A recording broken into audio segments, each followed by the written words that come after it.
But if I'm in your frame, let me know. I'll just yell. All of our producers. Tell them to wait and then yell. Shane Clay, Gabrielle Cashman, everybody in Gersh, my lawyer, Dan Fox, publicists, Craig Banky, Kevin McLaughlin, and to the Hollywood Foreign Press Association. I truly, truly appreciate this. And I pray that this is a win for Gregory Eddie. And for his story, and for stories like his, that we may understand that his story is just as important as all of the other stories that have to be told out here. Thank you so much for this.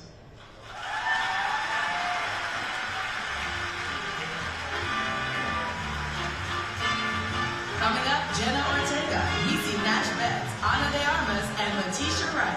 Then later, Sean Penn, Jamie Lee Curtis, and Tracy Morgan. It's the Golden Globes on NBC.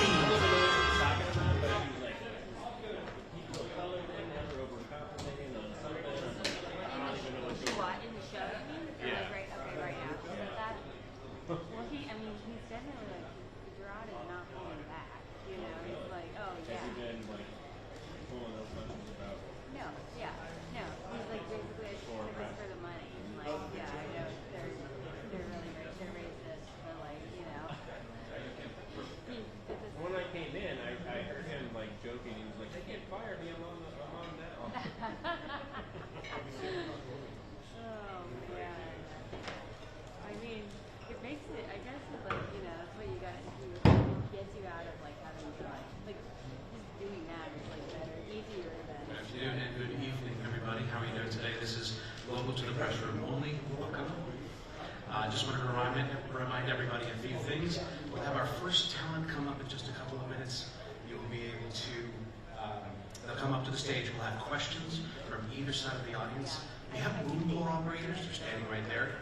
Wait for them to come to you with your microphones. Very important. I don't know. We also have headsets off in the corner. They're infrared, line of sight. So if you want to hear what's happening on the televisions while this is happening up here, feel free to grab one. It'll take a photo ID to get one, so you need a photo ID. And that's pretty much it. Welcome to the Golden Globes.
on that.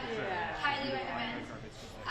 But for now, let's reveal this year's nominees for Best Original Score Motion Picture. And then, I mean, Banshees of Inisherin, Carter Burwell, Guillermo del Toro's Pinocchio, Alexandra Espino, Women Talking, Hilda Gufenbach, Babylon, Jerowitz, The Waiters, John Williams. The Golden Globe goes to Yeah, it was good. Justin Hurwitz's Babylon. It was a lot. Yeah, and it's hard to be in the first position because the thing about it. This is Justin Hurwitz's fourth nomination and fourth win. He is the one in 2019 Norris score of First Man. But the publicist also like came up and like three Yeah. reviews. What about, how much did I You did a good name. Okay. Thank you guys, thank you so much. It's okay to I'm very grateful that I had the opportunity to figure out at a young age that music was the thing for me. It feels so I'm grateful to my parents. Right. I'm grateful to the public schools I went to that had music classes. Sometimes it works. And then you're like, oh, you got it. And you're like, good afternoon. I think a lot about all of the people out there who are really talented at something but never get the chance to figure out what that thing is. Yeah. if you do. So I just think it's so important to spread opportunity around. That's what I And make sure that everybody, kids and adults, and everybody has the opportunity to maybe once to like be exposed to things and try things out to figure out what's for them. Because I think things would be so much better if people could. I was very fortunate, but things would be better if people could figure out the thing that they were good at. Oh, and anything. doing, and everything else. We just need the opportunity. We need to spread the opportunity. I think that was probably, I think if we got there and they were like, oh, a little later, we got ready, and we got really bad rain, and then we just didn't get to it. Because he didn't look Team like Babylon, Yeah. thank you, HFB. So it's like, that happens all the time. Oh man. I wish we could say like we talked about the movie, but like I mean I love some good stuff to talk about. It was pretty. The premiere of that is coming up. And now here are the nominees for Best Original Song Motion Picture. I think it might be From next Where the Crawdads Sing, Carolina. From Guillermo del Toro's Pinocchio, Ciao Papa. From Top Gun Maverick, Hold My Hand. I couldn't really hear. From Black Panther, Wakanda Forever, Lift Me Up. Yeah. From RRR, Natu Natu. She said that. She told her The good Golden story Globe about goes to somebody said, Natu Natu. This is the first nomination and first win for the screening team. They win their own globe tonight with their music and lyrics of Natu Natu in RRR. Accepting the award is M.M. Kiravani.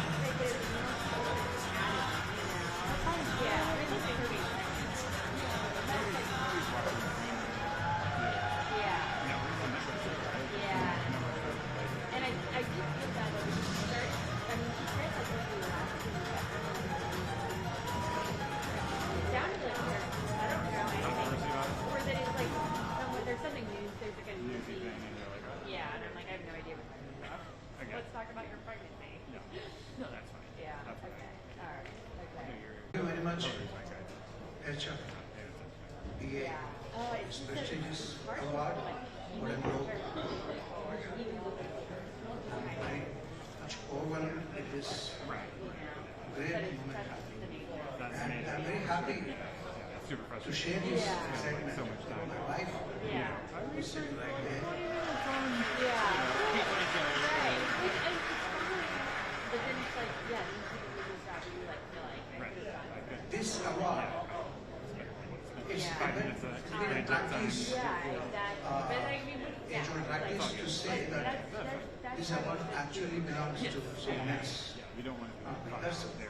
so I was planning to not to say those words when I get an award And then like I this, know that people, but I'm sorry to say that Hi everyone. Coming to the stage now, we have the winner for Best Actress in a Supporting Role for a Motion Picture for Black Panther: Wakanda Forever, Angela Bassett.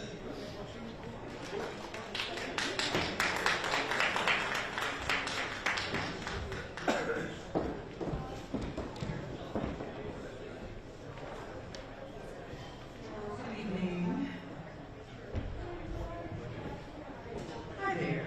Congratulations on the award. Thank you so much. 1994. Have you gone back and watched your Sex and City? And what would you say to that woman back there? No, I haven't. It would be interesting, 29 years later. I was so, to the city and to the lore of it. But I think she was on a good path. I remember just being very excited and very humbled to be in the presence of, those that I admired. So I would say to her, you did all right, You did all right.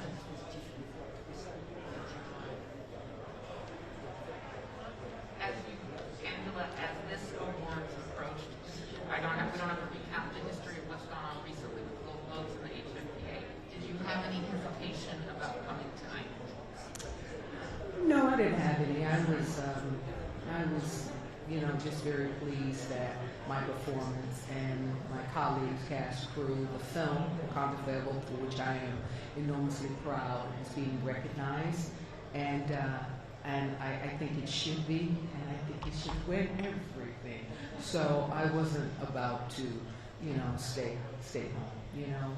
Hollywood Foreign Press has made strides to do what they know needs to be done. And so tonight is the beginning of that season where we celebrate our industry and our colleagues, and we embrace them with great joy. And it is our hope that people will always love coming, going to the movies. And we are the people in this room who provide that. So to provide some applause, some love, some embrace to each other, because we're all in our different little galaxies, worlds, doing our own thing. So when we have an opportunity to come together, it really is such a good time. I get to meet actors that I would probably never meet or never have an opportunity to play with, but I've got to meet them tonight and tell them how much I appreciate them. Thank you. Right here, Angela. Hi. Hi. Congratulations on the award. What does it mean, obviously, to do this in Chadwick's memory and just, take home this Golden Globe? What was it like winning, just knowing how much you probably is proud of you and the whole film? Yeah, I had a real special time with him, in the first panel where we literally sat next to each other as we prepared for the day. And I could see and admire and respect his work ethic as I watched him begin the day and work through the day. And he was just a source of great inspiration for all of us. And when he was not there in the physical, he most definitely was there in the spiritual with us every single day. And even when it got difficult or hard or things sort of fell apart along the way, you knew that you couldn't sit down, you couldn't rest, you couldn't give up, because he had an example for us. So I feel very proud to accept this award, as his mother, as his proud mother and colleague, and as the young man who escorted me many, many years ago when I visited his college campus, and he reminded me of that. So, very, very proud. Thank you so much, everyone. Yeah? Okay. Introduction to the Marvel universe, and people say that those superhero-themed films, they have criticisms, but obviously there's some great acting in them, and some great storytelling. How do you feel about being part of the Marvel universe? And were you ever approached about the role of Storm? It would have been fabulous. Well, thank you. Many, many years ago, there was a little you know, a little buzz in the papers, but that was you? You buzzed that? I said, oh, okay, but I was very, you know, a newbie with comic books and that whole world. It was at the beginning of what it has become. But I've had nothing but a very positive experience in the Marvel Universe. The producers, the director, the artisans, the artists behind the scenes, nothing but the highest caliber, and they've taken such good care. And I think they have shown in the making of this movie, in the story of this movie, in there's such heart and humanity, and for that I'm proud. It brings me great joy. Plus, I give my kids respect. You know, I pay Mama some some props. Thank you so much, everyone. Okay. Huh? Where? Here? Yeah, right here. Oh. It's heavy. It's much heavier than the one I have at home. I'll tell you.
everyone. Now coming to the stage is the winner for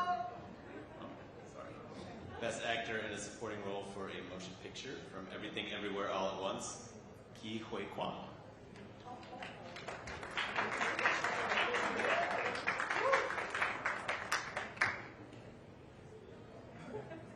Thank you so much.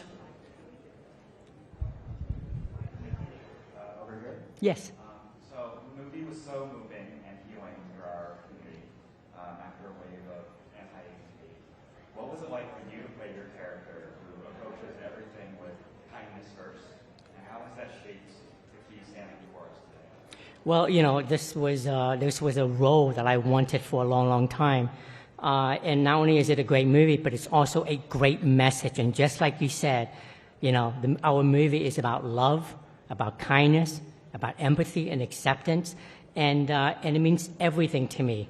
And I'm just so grateful that the audience, you know, embraced our movie.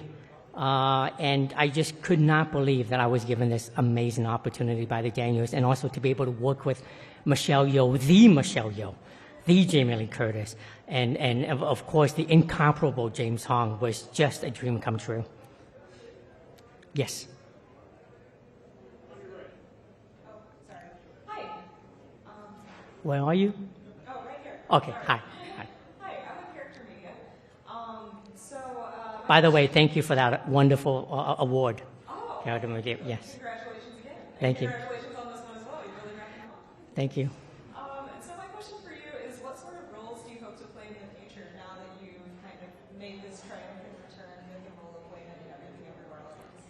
You know, when I decided to get back into acting, I mean, I said this before, and it could not be more true. I just wanted a job.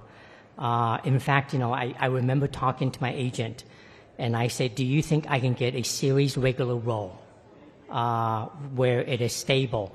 So for me to be in this position is really beyond anything I could have ever imagined. Now, I haven't acted in so long. One, I could not believe I was given this role, and now moving forward, I really want to play all kinds of roles that was not available for me when I was much, much younger. Of course, I'm grateful the landscape has changed. There's a lot more progress now, and certainly there's, you know, the Asian representation is here. So I just want to keep an open mind and to see what's out there. Yeah. Thank you. Hi, Matt Donnelly from Variety. Just a quick follow-up to that. Have you been getting every script in town since the movie came out? What's like the craziest one that's crossed your desk? Oh, you're so kind. You know, I remember during the pandemic, this was after we finished the movie, but it hasn't come out yet. And I was auditioning left and right, and I could not land a single job. And I was so worried that, you know, maybe I'm not good at this. So now I'm sorry, I'm so excited and so nervous. Ask me the question again, please. Okay, well, first of all, no. I'm not Tom Cruise, I'm not Brad Pitt, I'm not Leonardo DiCaprio, but I think, and I hope that there's a lot more opportunities now. I hope that a lot more filmmakers is thinking of me, a lot more casting directors is thinking of me, and I'm really excited and optimistic moving forward. So I don't know what tomorrow is going to be, but hey, I just want to go for the Globe. Thank you. Congratulations, Anthony from Deadline. Building on his question, everyone wants to see a Goonies reunion. Has anyone approached you about it? Is this even an inch more of reality since you've come back to the big screen? Has Steven or anyone talked to you about it? Well, first of all, we have the big man here tonight, Steven Spielberg, and that would be one question that I think all of us want to ask him. You know, honestly, for the last 30-something years, we have tried to do a Goonies 2. In fact, when I was much younger, I wish it would come to pass, because that was a movie that I thought I would need to make a career comeback. And honestly, I think they worked really hard. We had numerous scripts, but there was not one script that felt it could be, you know, it could live up to what the original was. And, you know, sadly, we lost the captain of our ship, Dick Donner, whom I love dearly, and I really don't know if there's going to be Goonies 2. But I will be open to revisiting that character data if there is an opportunity. Hi, Farba from Jeopardy. I just wanted to know, in this resurgence of your career that you're making on talk shows, you won a Golden Globe, what's been your favorite moment so far in this comeback you've had? There is a lot of favorite moments of mine. In fact, ever since the movie came out, it has been an incredible ride. It has been unbelievable.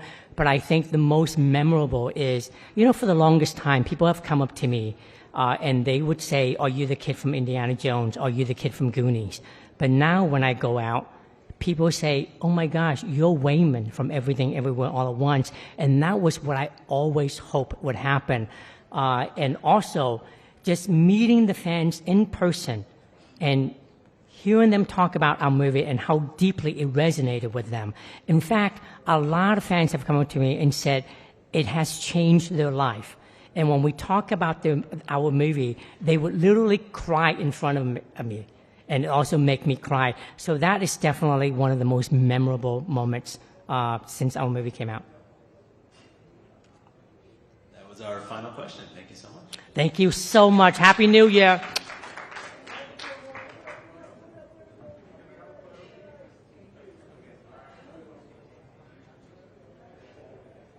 Thank you.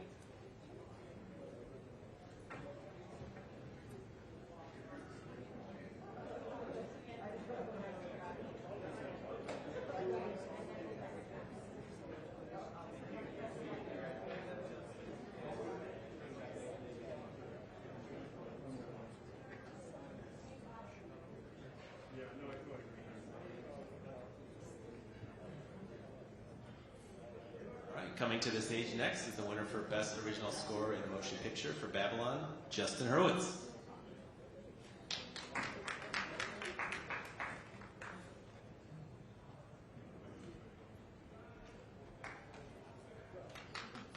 Thank you.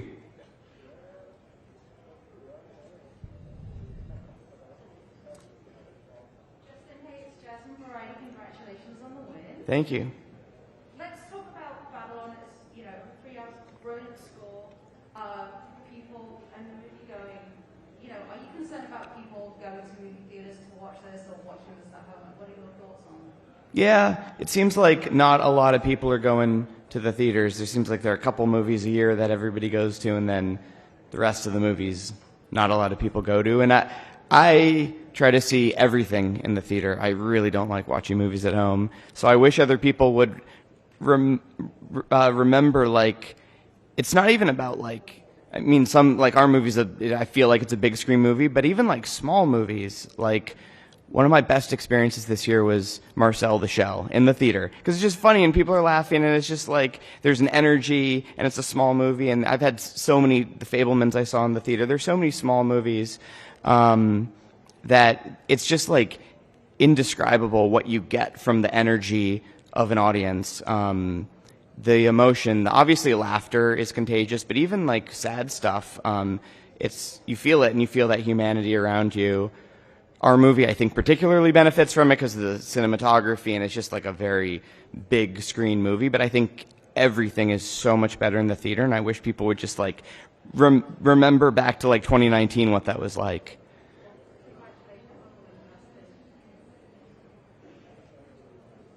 Justin, you make a point of saying that you were happy that you went to school when there were arts and music classes in schools. Can you elaborate on that? Are you concerned as a person in the arts? About this, that this type of curriculum is disappearing from public schools? Yeah, absolutely. I mean, from the very beginning of school, from like kindergarten on, I don't remember what the preschool situation was, but definitely from kindergarten on, we had music class. Miss McClendon was my music teacher. Through middle school, through high school, we had music classes, and that was a big part of why I do music. I also thank my parents because they also gave me private music lessons, which, you know, not everybody has. So it was a combination of those two things. I'm very fortunate, and I do think that too many schools are cutting arts, music, it's just so essential. It's so essential, like I said, to expose kids to everything, because you're going to have some math geniuses, you're going to have some music people, you're going to have just like, people are going to, if you just like let people give people a shot at everything, people will find the thing that's right for them. But I don't know, there's just like not enough. Schools I know have cut so much stuff. There's one organization, Education Through Music, that I really love. They kind of put music into schools. They help, put music back into schools. And I know there are a lot of organizations like that. I just think it's so important, not just for music, but really for everything. Just expose kids to stuff.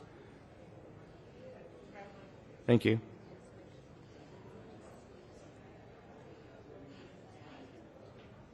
There are no other questions. Thank you so much, Justin. All right. Thank you, guys.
Coming to the stage next is the winner for Best Original Song from the motion picture RRR, M.M. Kiravani.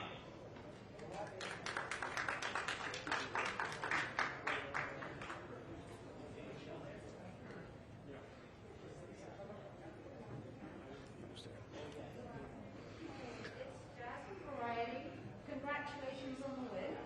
Tell us what this win means for you, and also tell us a little bit about the movie-going population in India. And do a lot of people still go out, or are they streaming shows and movies at home?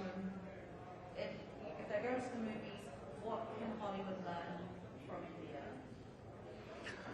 Thank you very much. I'm very excited for this great award I received just now. RRR is a Indian production which tells about a tale between two friends, the bond, the breach, the betrayal, and love. It's about patriotism, lots of packed with emotions, action scenes, and music. So this is for the first time it has bagged the attention and applause of the international audience. I'm very happy for that. My brother, the director of the movie, S.S. Rajamouli, is very popular in India. He's known for these kind of epic, action-packed, emotional content movies.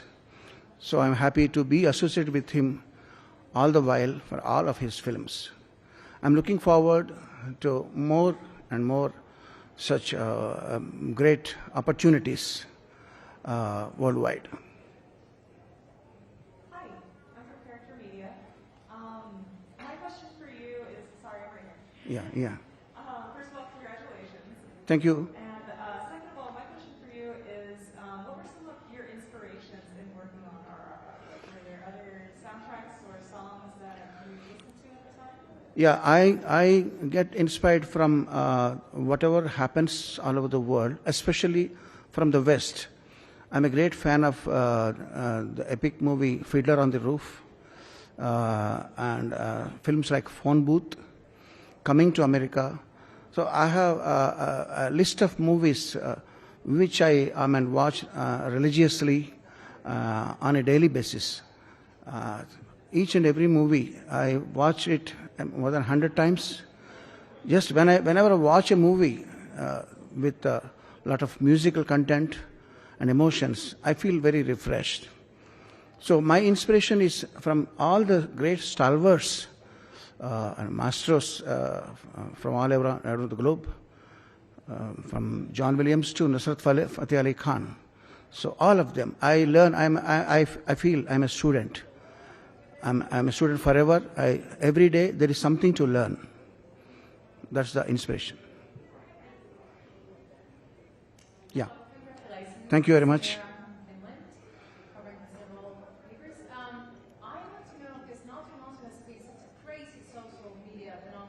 Yeah. And there's people dancing that song around the world. Have you seen those videos? And if you have, Yeah, of course. Yeah. I feel very much. I mean, I feel amused, thrilled, excited, and I feel I am very grateful to the universe. Yeah. Yeah. Why do you think that? What's the secret in the song? Because I have a 12-year-old son who loves the song, and there's people in the middle school dancing that song, and they like it, and adults like it. What's the magic component? Yeah, Natu Natu is a song of celebration, which portrays lots of stamina, energy, and happiness. It's packed with ethnic beats and grooves. So it's all about celebration. Natu Natu is just energetic number. All we wanted to showcase in the song is lots of stamina and energy. Yeah. Thank you very much. Thank you so much.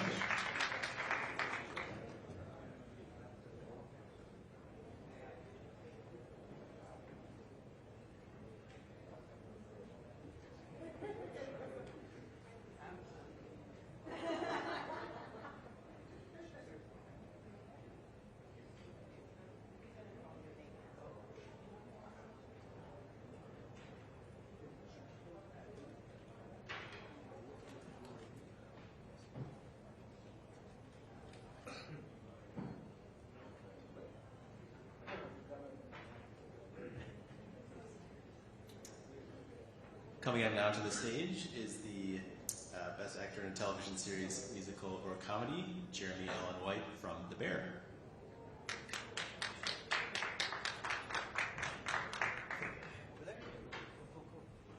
Hello. Hi.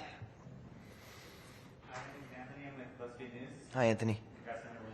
Thank you, man. Appreciate it. I started The Dare, I'm like halfway through it, and like I could just already feel the emotion. It's so sad for like a comedy. Like, how do you feel about like balancing that mix of humor, but also this really dark themes of the story? Yeah, I don't know. You know, I got together with Chris Dorr, the creator of the show, and we didn't really discuss comedy or drama all that much. I think, you know, it's like life. There are moments that are funny, there are moments that are sad, moments that are frustrating. I think when we got together and started talking about the show, you know, I just wanted to do Carmi justice, and I think we wanted to do kind of the kitchen industry and service industry justice, and make something that was honest and true to those folks, you know. Hey, thank you so much. Thank you. I want to ask you, I really appreciated your GQ profile a couple months ago when you said 4 A24 scripts on your test. Yeah, I should keep my mouth shut. Which one did you pick? And also, can you tell us about the Iron Claw? A lot of people are excited for those biceps. Yeah. Well, we'll see. We'll see what it ends up looking like. My arms, that is. I think the movie's going to be great. Iron Claw was the A24 movie that I did. And yeah, man, it's amazing. Sean Durkin directed it. He wrote it. He's an amazing director. I've known him since I was like 16. I felt really lucky to do it with him. Zach's incredible. Lily, who I think is here tonight, is in it. Lily James, she's amazing. Harris Dickinson. It was just a good group. We got lucky. We were all there at the same time, and I hope it comes out and people like it. Yeah. Hi there, Michael with TV Guide. Hi, Michael. Hi. It's been said that when someone commits suicide, that their pain ends, and that the people people left behind, their pain is just beginning. Hmm. Have you found people who are survivors of suicide have reached out to you through either social media or in any other ways? And also, I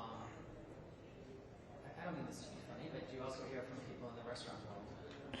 And the problems they go through? Yes, I mean 100%. People in the restaurant world, I've heard from it, and that was like I said before, Chris Storer and I got together, and I think we wanted to make a show where we could be proud of it, and we can walk into a restaurant and kind of get like a head nod from service workers and line cooks and chefs. Before shooting the show, no, I mean I didn't speak to anybody who had a loved one commit suicide. A friend of mine had committed suicide kind of weeks before we started filming, and people have reached out since the show has come out, saying that it had resonated with them. Yeah.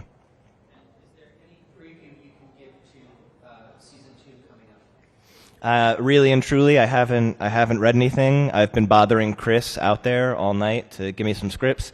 He says January 15th. But I think we'll open the bear. I mean, I think we'll see the process of building a kitchen from the ground up. Yeah. Thank you. Samira from Finland. Hi. Congratulations. Thank you. Amazing show. Thank you. Amazing role. Thanks. Have your way of looking at food and eating food and enjoying food, has that changed during the show? Because, we are all food lovers, but we don't really see how much it takes to... I pay more attention. We have this really wonderful chef, Maddie Matheson, who helps us with the show, and another wonderful chef, Courtney Storer, who's Chris Storer's sister, who's a really great chef. And so I go out to eat with them, and I just try to watch their relationship to the food, but not only the food. I think what I learned after working on the show and working in these restaurants and visiting all these restaurants is the food is obviously incredibly important, and it's such a big communicator from the cooks and the chef to the customers, but also the environment of a restaurant was something I had never really thought about. Is it someplace you want to stay? Is it someplace you want to be? How's the service? All these things. I started looking at it in a bigger way, and I had these wonderful chefs like Maddie and Coco to kind of guide me through that. Yeah. And that was our final question. Thank you so Beautiful. much. Thank you, guys.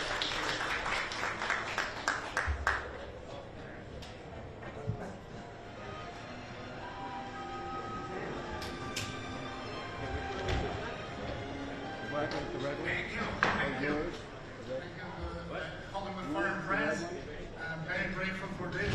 And I tell you, I'm happier.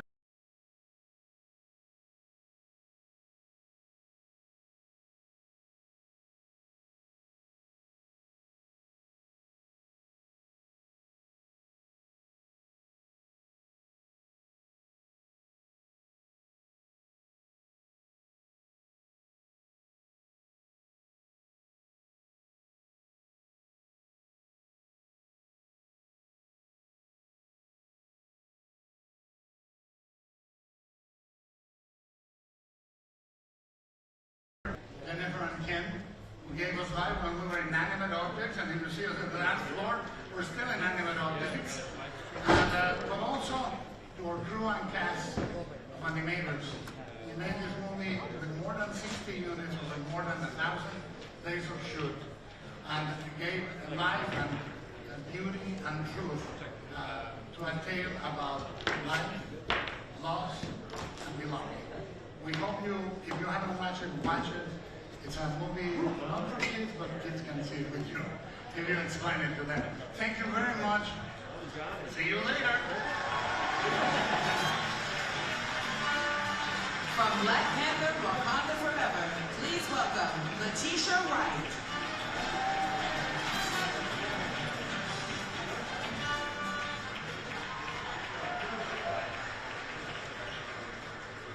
I'm inspired by the brilliance of the performers in this category. They took us through the generational traumas of a dysfunctional family on the mend, launched man's monotonous life into an adventurous new journey of self-fulfillment. We stepped into the blue suede shoes and behind the lip curve of a music icon and rode the emotional journey and waves of an estranged relationship between father and daughter. We are indebted to the generous talent they have shared. So, here are the nominees for Best Performance by an Actor in a Motion Picture Drama. Austin Butler, Elvis. Brendan Fraser, The Whale. Hugh Jackman, The Sun. Bill Nye, Living. Jeremy Pope, The Inspection. And the Golden Globe goes to Austin Butler. This is Austin Butler's first Golden Globe nomination and first win. He wins his Golden Globe tonight for his role of Elvis Presley in Elvis.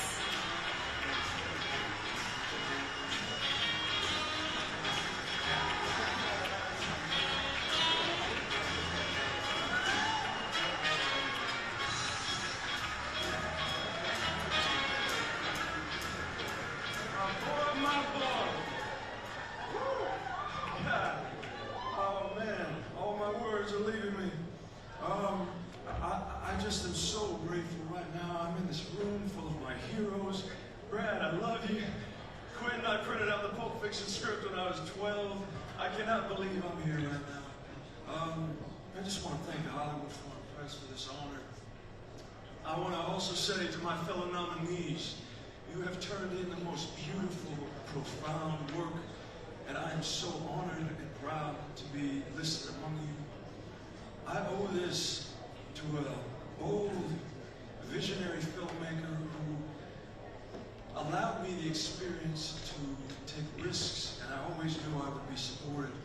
Baz Luhrmann, I love you. Thank you for believing in me in those moments that I didn't even believe in myself. I'm so grateful to you. I also want to thank my dance partner, the greatest dance partner I could have ever hoped for, Mr. Tom Hanks. Thank you. I also gotta thank Denzel Washington. Denzel, thank you for your kindness. Thank you for your generosity in championing me when you did not have to. I'm so grateful, and for all eternity to you. I also want to thank our incredible producers and Warner Brothers and the Preston family. Thank you guys. Thank you for opening your hearts, your memories, your home to me. Lisa Marie, Priscilla, I love you forever. You can at least place a switch smiles or something. Yes. So I also want to thank my family. My sister is here with me tonight, Ashley. I love you so much. I want to thank my dad who's watching at home. I want to thank my mom who I know is smiling down right now. Mama, I love you so much. Thank you for sacrificing so much for me. And lastly, Elvis Presley himself. You were an icon and a rebel, and I love you so much. Thank you. You are remembered, and I will never forget. Thank you.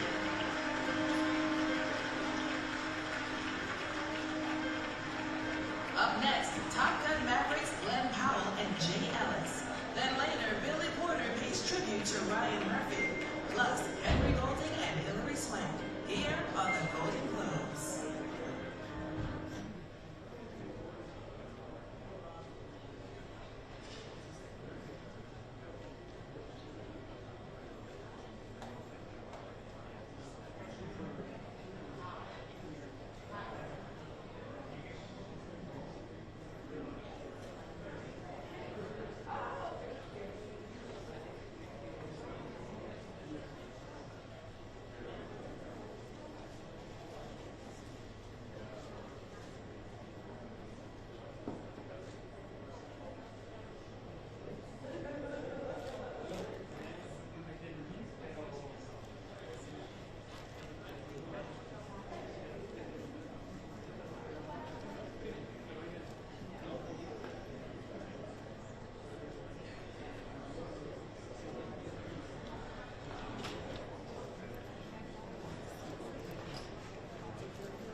Ladies and gentlemen, please take your seats. We are 1 minute out.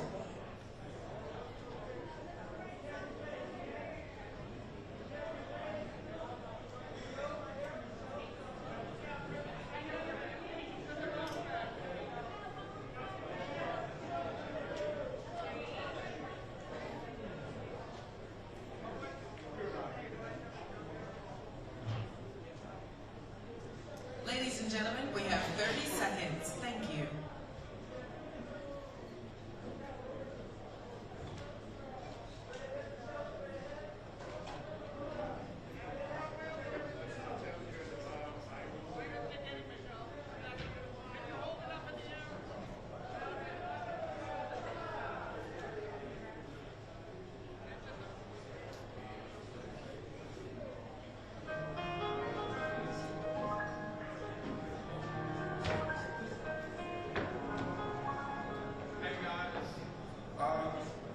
Backstage, I found these 3 Golden Globe Awards that Tom Cruise returned. Well, I'm just a host briefly or whatever, but I have a pitch. I think maybe we take these 3 things and exchange them for the safe return of Shelly Miscavige. Anyway, from Top Gun Maverick, please welcome Glenn Powell and Jay Ellis.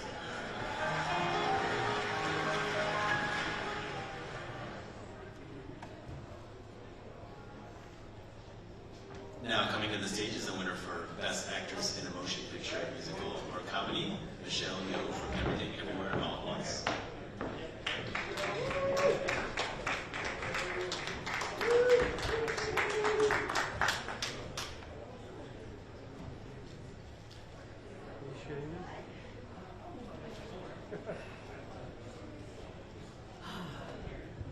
Hello. Good evening. I'm Michelle. I'm Natasha from Colton Collective Movement. Congratulations. You've got an incredible body of work already, and in the last few years, especially, you've completely flipped the script when it comes to what it means to be a leading woman in Hollywood, and people finally seeing all the incredible talent you possess. What advice do you have specifically for the Asian diaspora who have unfulfilled dreams from different versions of themselves from different timelines and universes? Hey, good evening. I hope you all are having a good time. It must be tough out here. I hope you have drinks under your chair. But that's a great question. Look at me. I mean, I've been in the business for 40 years. And finally, I get to be #1 on the call sheet. I think it simply goes to say, it's like, if you believe in yourself, you believe and you have passion in what you do, you don't give up, right? So, and I do believe that times are changing. There is much more inclusivity, there's more diversity, and it's not lip service anymore. Whatever that glass ceiling was, we just ninja kicked it out of it. You know, we shattered it, and we have to keep it in that way.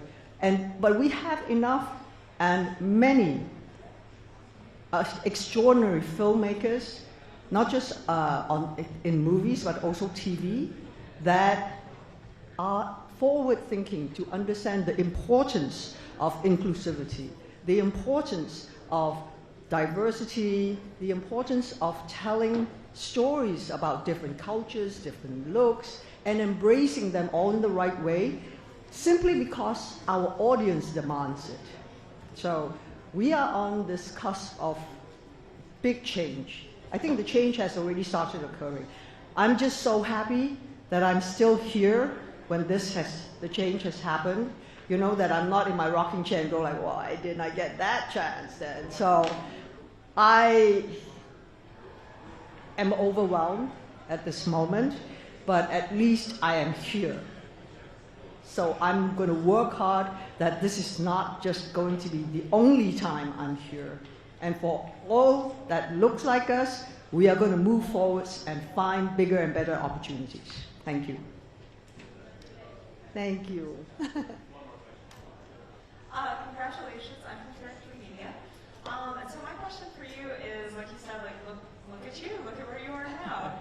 How do you hope that your role in Everything Everywhere All at Once inspires other Asian American women, since the movie is so Evelyn Wong, she was such a gift when the script came to me. To, you know, when you're 60 and you're sitting in the sidelines and you're thinking, hey, you really had a good run. It's okay, right? You're not up there, but you don't just sit back. And so when I did get to look at the script and go like, wow, the most important thing for me was, you're talking about an immigrant, Asian. Actually, it doesn't matter whether she was Asian or not, but it was important for me she was Asian. Aging woman who's frazzled by the world, who's trying to make an honest living, but still the world beats her down. And then suddenly she goes on all these different multiverses. But what she discovered was, in every multiverse, she was still fighting for love, fighting for her family. And that, I think, that's why we all relate so deeply. It resonates so deeply with the audiences around the world, that's what we all do. We are ordinary superheroes, and we have superpowers. Inherently in us, kindness, love, that's the superpower. We don't need that frigging cape to tell us we are a superhero. And that's what we want to do. And I think in this amazing movie, thanks to the Daniels, who had the audacity, the courage to write it and put it out there and send it to me. Like, I'm sure some executive would look at it and go like, are you insane? Who would want to know about hot dog fingers, right? Who would want to know about an aging woman, right? So, but we did it. We found people who believe in us, and that's what we will keep doing. We have to believe in each other because it's such a healing process. And we've gone through really tough times the last few years. Turmoil, COVID, frigging COVID, and again COVID. That, you know, we need somewhere we can go where we are doing this out of kindness, compassion, love for each other, with each other along the way. So that's what we will keep doing. Thank you.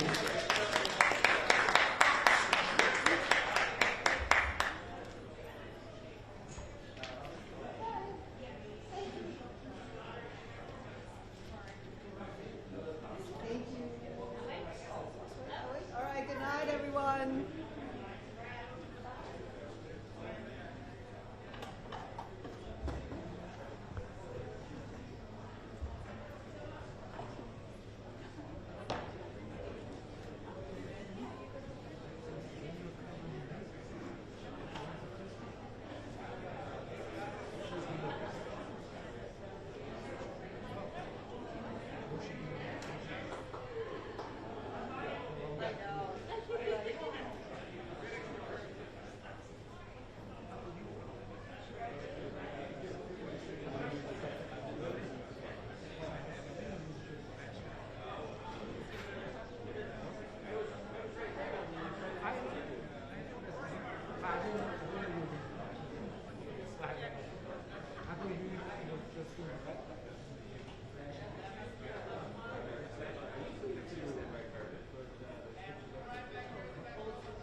Coming to the stage, the winner for Best Animated Motion Picture, Guillermo del Toro.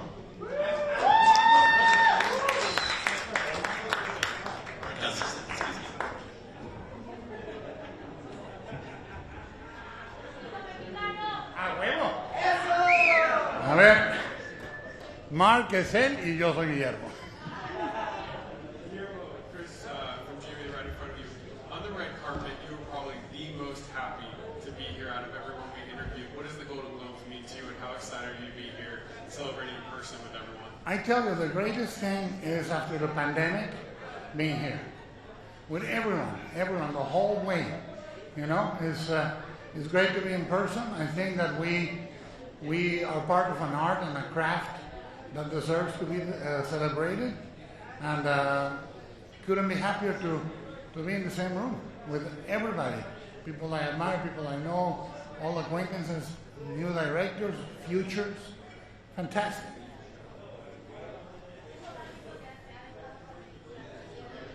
Hace poco la gente no la había visto y ahora sí. ¿Qué es lo que estás disfrutando quizás más? ¿En español? Sí. Ah, bueno.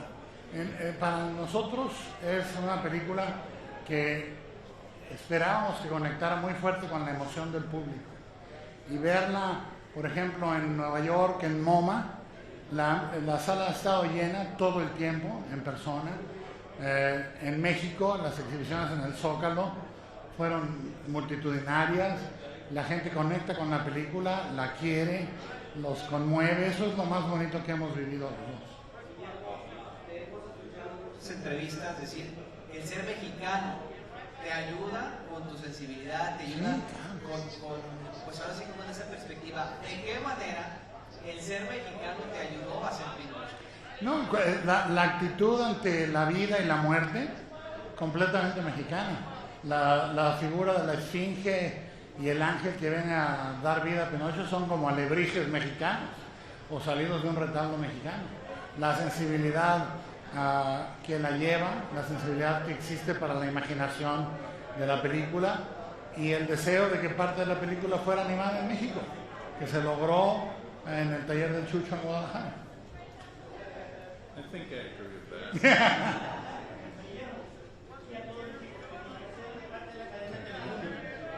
El mensaje de ustedes para la gente hispana que nos ha apoyado en los tiempos de Cronos. Well, I think that this movie was an undertaking of hundreds of artists. I mean, really, really dedicated artists who just poured themselves into every frame. We worked together. We shot for 1,000 days, and we worked together for years on this piece. And we really did become a family. And I think we all knew that we were working on something really, really special. So, an honor like this is, it's going to be really fun to bring home to the team. Y lo que hay que decir a la gente en México, en Latinoamérica, la importancia de la herramienta narrativa, contestataria, para hablar de historias, de cosas que no están normalmente en una película, está en las manos de los jóvenes. Y la juventud que anima en Brasil, en Argentina, en México, en Chile, están haciendo animaciones con libertad, con fuerza, con creatividad. Lo que hay que decirles es, hay que seguir adelante y estamos haciendo algo todos para empujar la animación a otro terreno. Sí. Se lo dedico a mi esposa Kim, que me dio la vida porque era un objeto inanimado. Y como dije, cuando me vean bailar van a saber por qué. ¿Ya? Are you concerned about the state of the moviegoing? Are you concerned about people going back to the theaters and what that means for this medium? I think that what we're living is everybody wants a definition when we're in the middle of a transition, a change, and a crisis all at the same time. We just survived the transformation of delivery, the arrival of a pandemic, and everybody thinks that we should be able to define where we're going within a year or two. We will not. It will define itself in the incoming decade, and the most important thing is to keep the size of the ideas big. We're so worried about the size of the screens, which is important, but the size of the ideas also defines cinema. And this year is a year that is full of ambition and intimacy and big swings and large movies, both in artistic searches or trying to recreate a popular piece of entertainment. It's an incredibly varied and rich year to come back. So what happens with it? Who can be certain? I can, you can, nobody can. We need a little bit of history to be able to talk about it with a little certainty.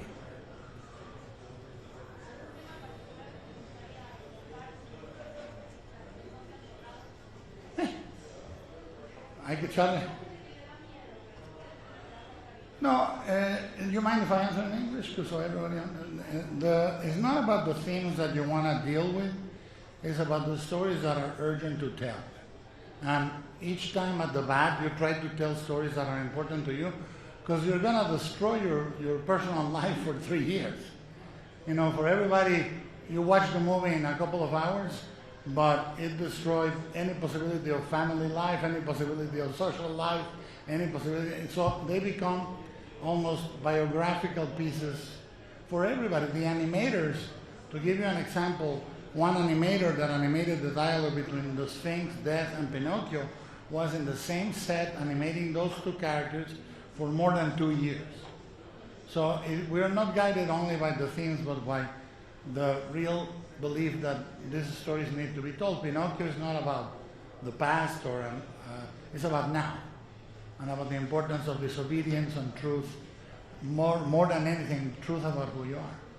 So we don't know where we're going until we get there. Cronológicamente? All right. That was our final question. Thank you so much. Thank you. See you. Thank you, guys.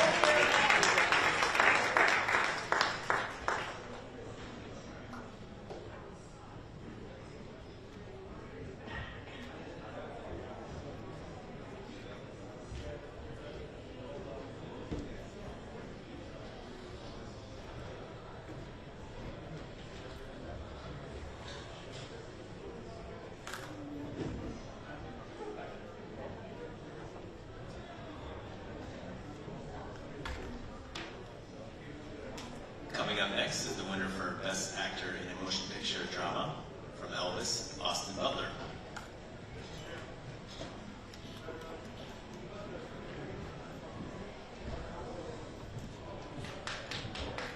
Thank you. Hello. Austin, right in front of you is Jimmy. Two quick questions. The first one is not many stars on Disney and Nickelodeon end up translating into films like this. So first, how has that been? And lastly, what was it like to win this in front of the Presleys and having their big support? We saw it on the camera. They were so happy for you. Well, so your first question, you know, I remember going to so many auditions and never booking anything, and I just feel so grateful right now. I'm still coming back from sort of blacking out. To be in that room full of all these people that I've admired so much, and it just means so much to me. And then in front of the Presleys, who have now welcomed me into their family in such a beautiful way, and I just feel so endlessly grateful to them that they provided this space for me to somehow try to capture the essence of this man that means so much to them and that they love so much, you know. Thank you. Hi, Lenny. With Hey, right how are here. you? Hi. So you've mastered the voice so well that I feel like every time I look at you, I'm hearing Elvis if I close my eyes. Still? Do people tell you that, and are you catching yourself constantly? You know, that is your voice now. Yeah, I don't even think about it. You know, I don't think I sound like him still, but I guess I must because I hear it a lot. I think, you know, I often liken it to when somebody lives in another country for a long time, and I had 3 years where that was my only focus in life, so I'm sure that there's just pieces of my DNA that will always be linked in that way. Austin, congratulations. Yeah. What advice did you get from Elvis's family when you were prepping for the role? It was less advice and more a feeling of blessing, you know, which meant so much to me. Thank you.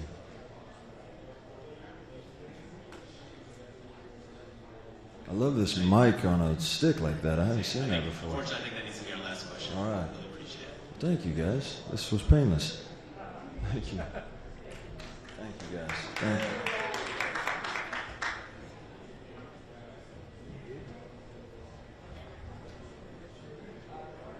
The two Tonys, a Grammy, and an Emmy were proposed to show for him. More than that, Billy Porter has changed our perceptions by changing fashion. He did this. He's the one who ushered in this new movement by wearing a black velvet tuxedo gown on the Oscars red carpet. I asked him to wear that outfit tonight, and he said, "Bitch, it's in a museum."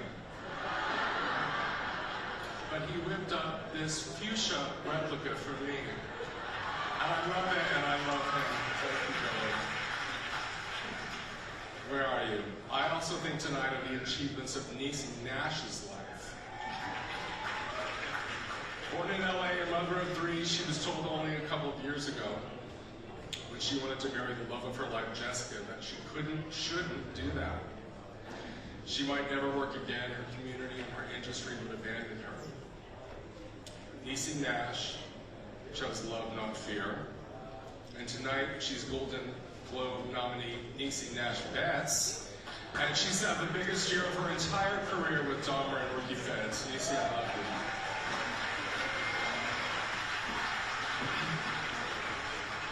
Just like Niecy, Matt Bomer of Spring, Texas, was told as a young man with big dreams to never come out to live. The audience might not believe you as an actor. It also means Matt is an action hero in life. He has now defied the ridiculous rules that have been in place for almost a century. He's played the action star and the romantic lead, and been in acclaimed dramatic projects along the way, winning a Golden Globe for my movie, The Normal Heart. And I love you. Thank you for being here for me. And although he is very young, the achievements of Jeremy Pope astound me. From Orlando, Florida, Jeremy was also told growing up to deny who he was. But Jeremy refused to hide. He's been nominated for a Tony Award twice in 1 year, was nominated for a lead actor Emmy for my show Hollywood, and tonight is nominated for a Golden Globe for The Inspection, and then hopefully onto a well-deserved Oscar nomination. Jeremy Pope is the future.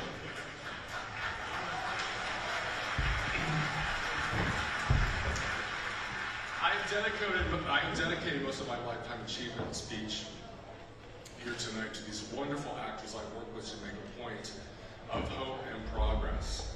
When I was a young person at home in the 70s watching the Carol Burnett show, I never ever saw a person like me getting an award or even being a character on a TV show. It's hard being an LGBTQ kid in America, in fact, all over the world then and now. And I have one word for you, Florida. You are often told you will never become anything, you have to hide your light to survive. But for those kids watching tonight, I offer up MJ and Billy and Niecy and Matt and Jeremy as examples of possibility. For 25 years, that's all I've ever tried to do here in Hollywood. My mission was to take the invisible, the unloved, and make them the heroes I longed to see but never did in pop culture. And I would like to thank the architects of my wonderful, crazy career, Brian Lord, Kevin Uvain, Simon Halls, Joe Cohen, Craig Emanuel, and Harley Newman, and also none of the shows that I've made that have attempted to change hearts and minds all over the world would have been made without the love and vision and support of Dana Walden, and John Landgraf, where are you? You're somewhere. And Ted Sarandos and Bella Bajaria. And I'd also like to say thank you to my team that keeps the trains running on time. And I would be remiss if I didn't mention the incredible, iconic talents who have bet on me repeatedly through thick and thin. Jessica Lange, Julia Roberts, Lady Gaga, Leslie Grossman, Billy Lord, Sarah Paulson, Gwyneth Paltrow, and Brad Falchuk. And some special people who I love who are in this room tonight. Jamie Lee Curtis, Angela Bassett and Courtney B. Vance, Carl Franklin, Harris Barclay, Ian Brennan, Alexis Martin Woodall, Jennifer Coolidge, Richard Jenkins, and the incredible Evan Peters. Then there's my family, who I love very much, my better half, David Miller, Dana and Matt Walden, Mark Brown, and my children, I can't believe I get to say that on stage, Logan, Ford, and Griffin. Thank you to the Hollywood Foreign Press, to Brian Robbins, my first director, to Brad Pitt and Dee Dee Gardner, my first producers, and to Steven Spielberg, who bought my very first script back when God was a boy, years ago.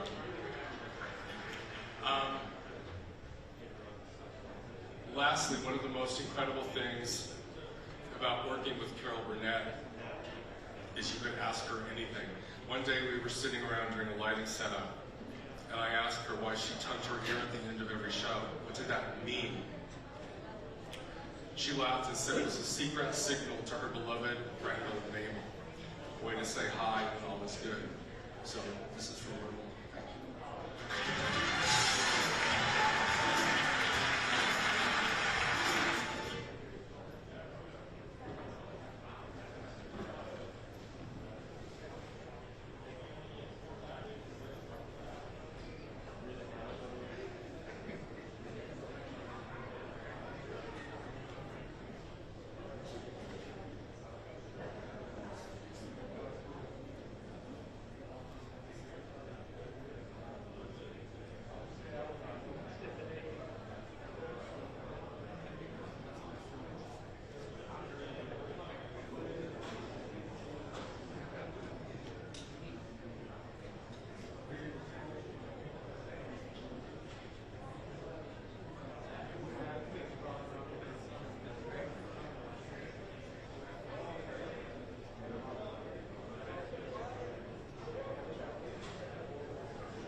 Ladies and gentlemen, please be seated. We have 1 minute.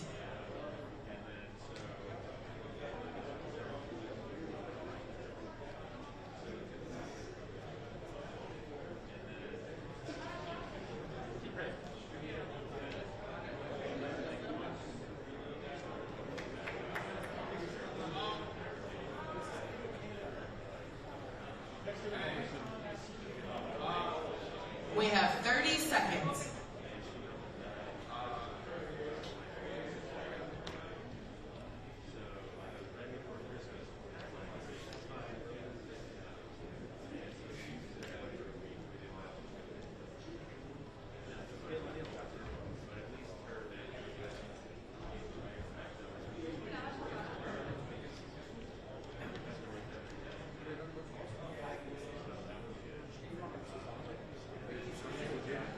Okay, you guys, really quick, just some quick housekeeping stuff. If you're listening, if everyone's listening, while we were on commercial, we actually presented Will Smith with the Rock Hudson Award for Best Portrayal of Masculinity on Television. So please give it up for Will Smith, you guys. Please. Now, please welcome Henry Holiday.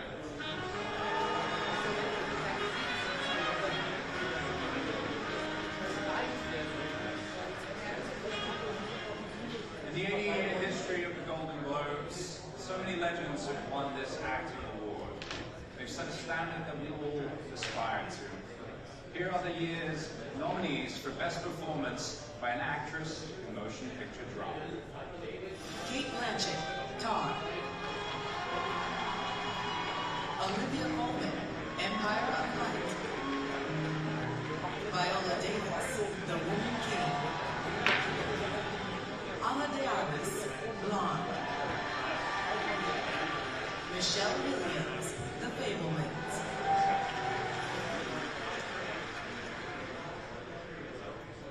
And the winner of the Golden Globe goes to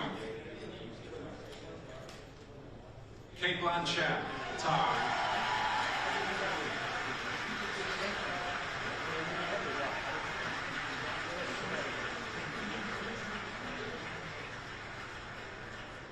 Kate couldn't be here tonight, so because she's on production in the UK, we will all accept this award on her behalf.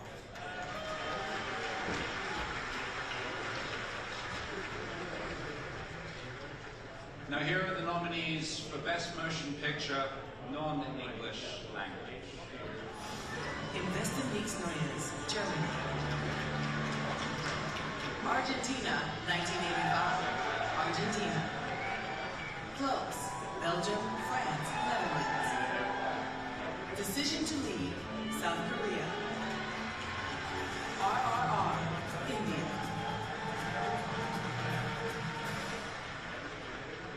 And the Golden Globe goes to Argentina, 1985. Coming to the stage tonight and accepting the Golden Globe for Argentina 1985 is writer, director, and producer Santiago Miguel.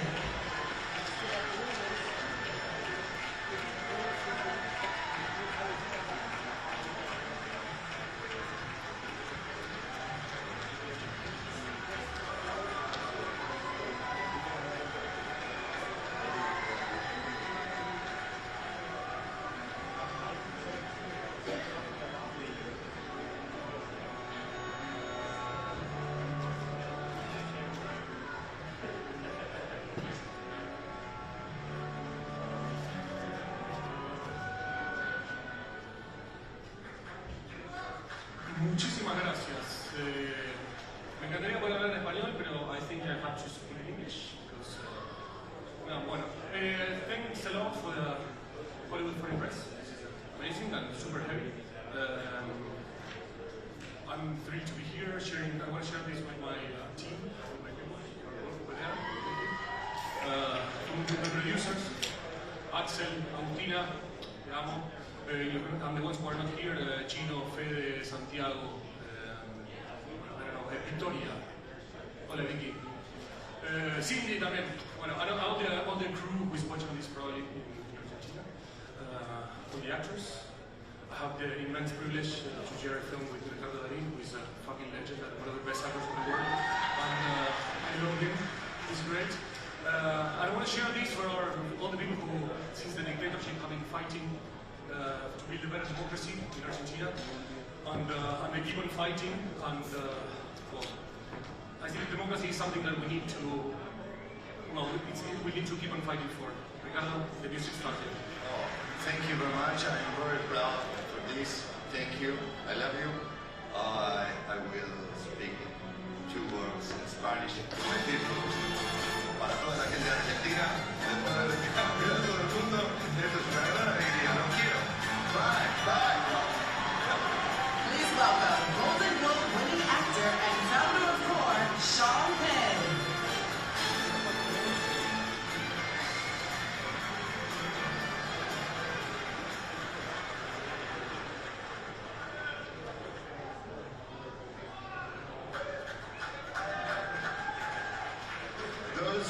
Those nominated films are proof that regardless of language spoken, cinema at its best is an art form that can speak to all the aspirations, to generosity, to integrity, to empathy, to love, and to courage.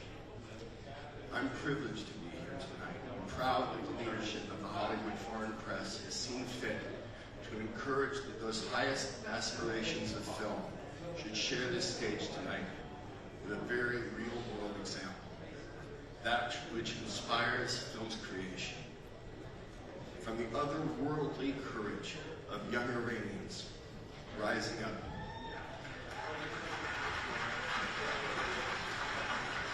to the ever-persevering women's movement of Afghanistan. We are reminded in no uncertain terms that the freedom to dream is not simply a human luxury, but rather a human need that must be fought and sacrificed for. If the freedom to dream were a spear, I proudly present a human being who tonight represents that spear's most pointed tip. Ladies and gentlemen, dear participants of the 80s Golden Globe Award ceremony, the award was won at a special time. The Second World War wasn't over yet, but the tide was turned. All knew who would win. There were still battles and tears ahead. It was then when the Golden Globe Award appeared to honor best performers of 1943. It is now 2023. The war in Ukraine is not over yet, but the tide is turning, and it is already clear who will win. There were still battles and tears ahead, but now I can definitely tell you who was the best in the previous year. It was you, the free people of the free world, those who united around the support of the free Ukrainian people in our common struggle for freedom, for democracy, for the right to live, to love, to give birth. No matter who you are, no matter where you are from, no matter who you are with, the struggle for the right of the new generations to know about the war only from movies. The First World War claimed millions of lives. The Second World War claimed tens of millions of them. There will be no Third World War. It is not a trilogy. Ukraine will stop the Russian aggression on our land.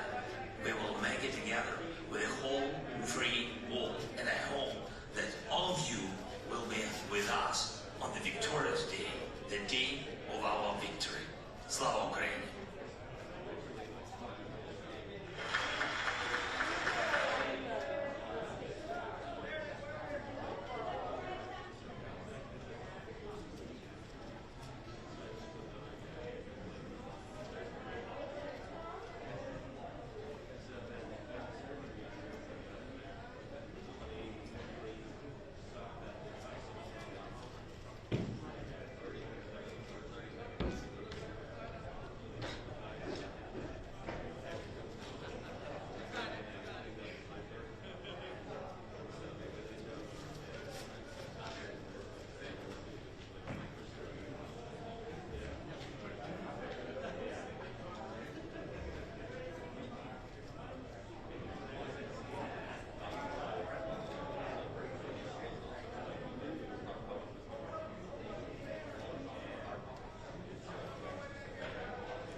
coming to the stage, the winner for Best Supporting Actor in a Television Comedy from Abbott Elementary, Tyler James Williams.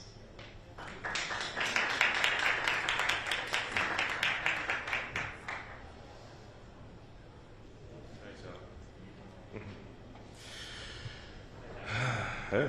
That's good news. Okay. And Hey. congrats on it. Thank you. So Abbott Elementary is already kind of like a classic sitcom, and Janine and Greg are already like an iconic couple. How do you think they'll stand in like sitcom history? It's different from like Jen and Pam. What would be their legacy? Hopefully, I think our goal when doing anything with Janine and Gregory is to try to get around the obvious. You know what I mean? And I think, hopefully their legacy is that we found a unique way to tell a will they, won't they. Even in the midst of, like you said, television history being for so long, how many ways can you reinvent the wheel? Hopefully we can find a way to, and that's our legacy. Mm-hmm.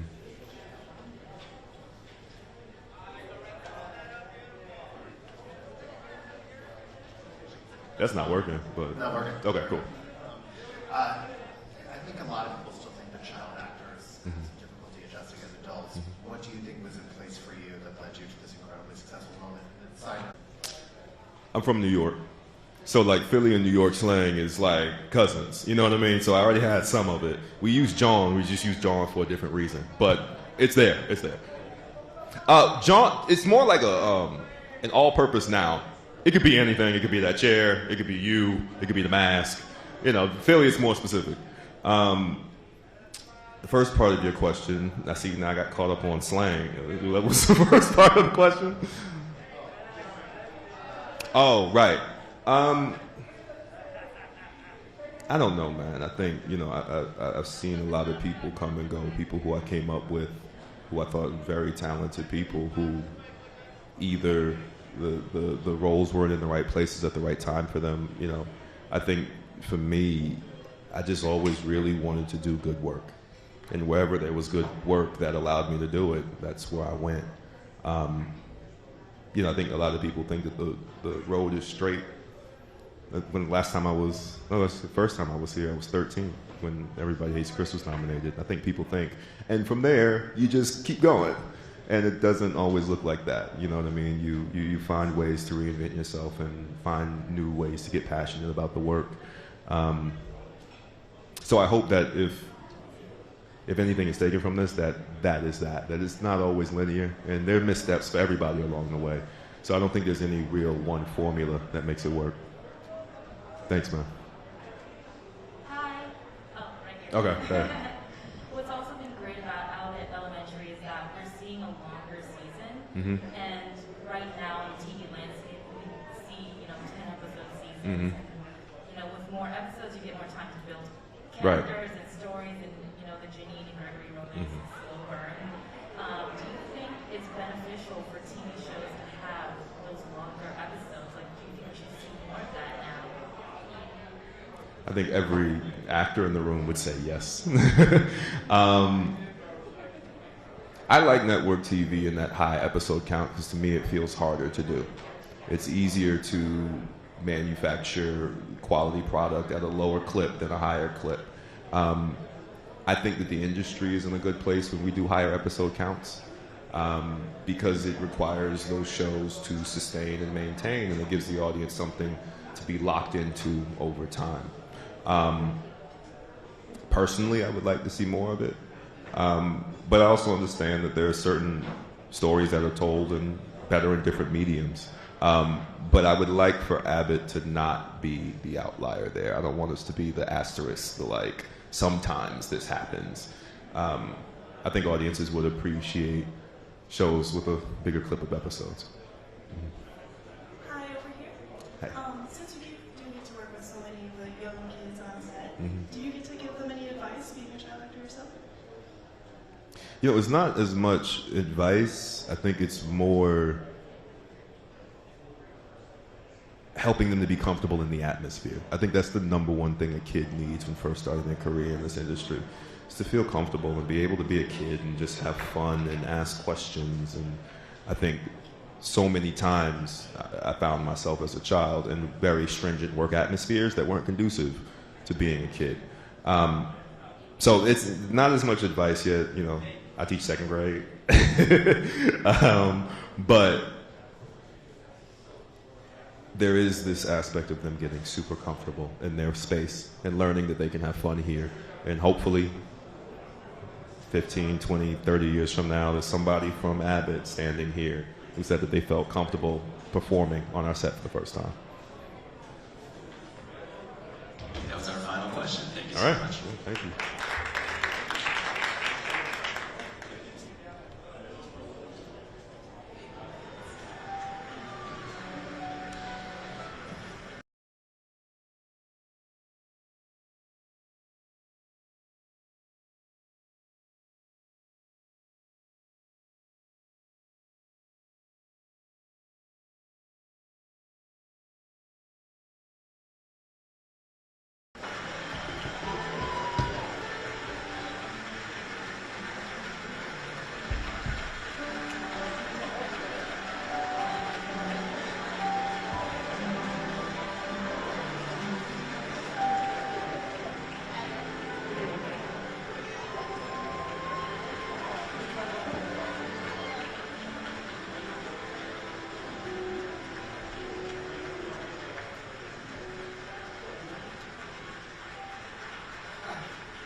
Thank you.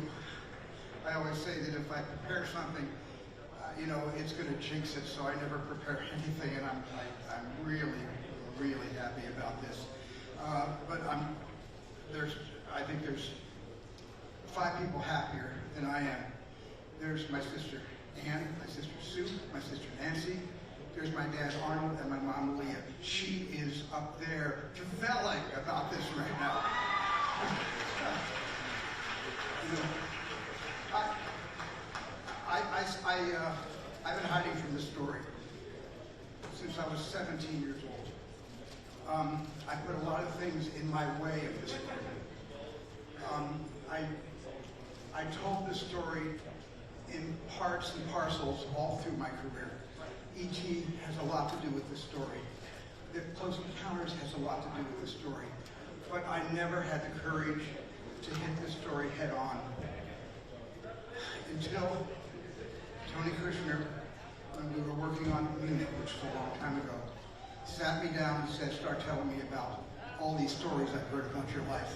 And we started a conversation. And the conversation lasted all through Munich, all through Lincoln, all through West Side Story. And my wife Kate was always saying, you have to tell this story.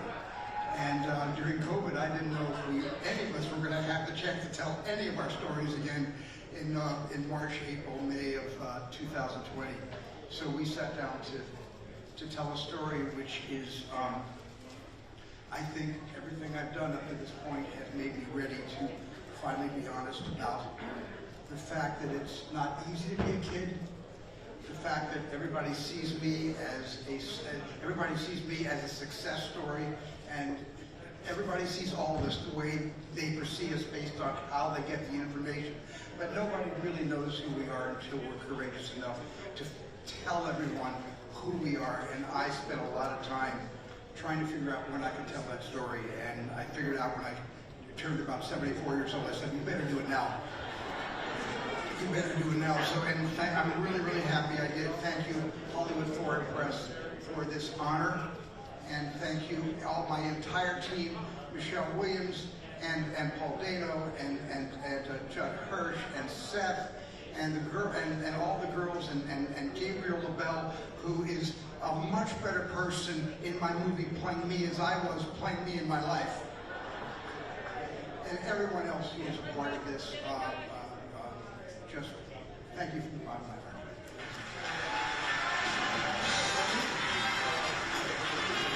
Our 80th celebration continues. It's the Golden Globes on NBC.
Hi everyone, coming to the stage is Santiago Mitre, winner of Best Motion Picture Non-English Language as Director.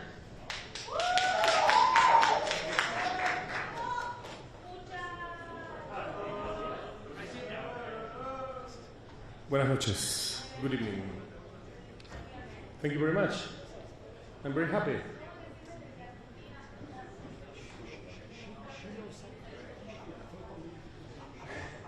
Tengo que contestar en inglés o en español. I'm lost. Do I have to answer in English or in Spanish? En español primero estoy muy contento. Me parece que, digamos, esto es un gran reconocimiento para nuestra película, para todo el trabajo que hemos hecho, que se basa en un hecho importantísimo de la historia argentina, fundante de la nueva democracia, un hecho ejemplar que a mí siempre me produjo mucha admiración y me alegra muchísimo haber podido hacer una película sobre esto. Estos premios sirven para amplificar las posibilidades de que la película se siga viendo y que siga teniendo, que sea más reconocida en distintos lugares para poder llegar a la mayor cantidad de audiencias posibles. Así que eso, nada, estoy muy feliz, es una sorpresa, qué sé yo, nada, estoy contento.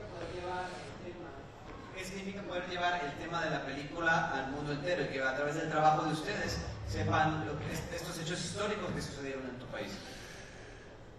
Desde el primer momento que empezamos a mostrar la película fuera de Argentina, nos dimos cuenta que había gente de distintos países y con distintas historias y con distintas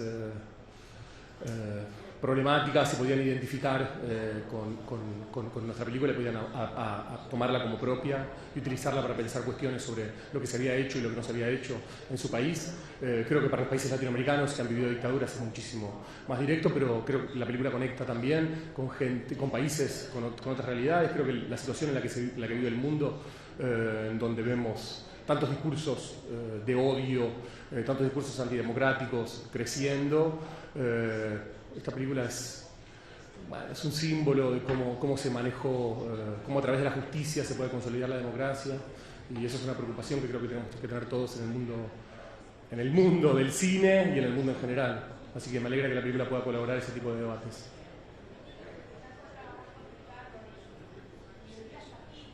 Bueno, Ricardo para mí es uno de los mejores actores del mundo, yo lo admiro desde hace muchísimos años.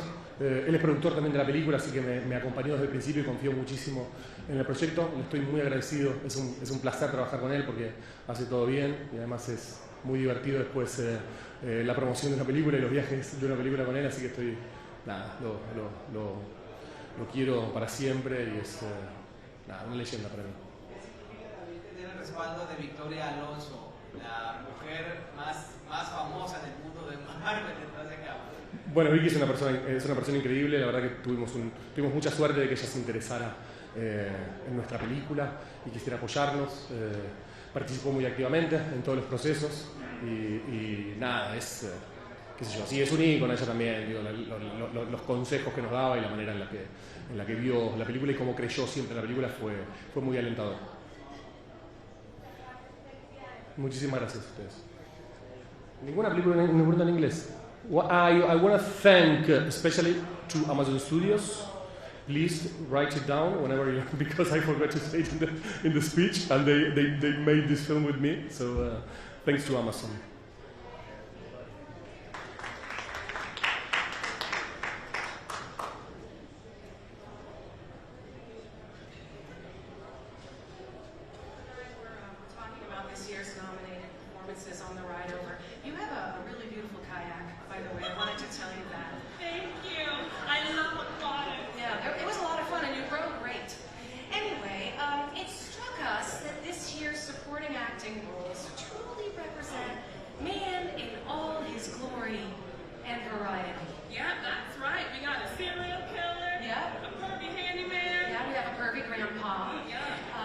Serial killer, which is great, and importantly, really importantly, because family Matters, the father of a serial killer. Yeah, a real diverse array of male role models. Yeah. You know what should have been nominated were those Dahmer glasses. Ooh, yeah. I mean, he was not a nice guy, but he really nailed it on eyewear. They really did. He really did. He kind of set a trend in place for years to come. They really did. Yeah. Mm-hmm. Okay. Yeah. All right. Ooh, stun on them pose. Yeah. Yes. And the nominees are F. Murray Abraham, The White Lotus. Donald Gleason, The Patient. Paul Walter Hauser, Blackbird. Richard Jenkins, Dahmer, Monster, The Jeffrey Dahmer Story. Seth Rogen, Pam and Connie. Oh gosh, go ahead. Okay, let's fucking do it. Okay. Oh wait, should we say and the Golden Globe goes to ooh, Paul Walter Hauser. This is Paul Walter Hauser's first nomination and first win. He wins his Golden Globe tonight for his role of Larry Hall in Blackbird.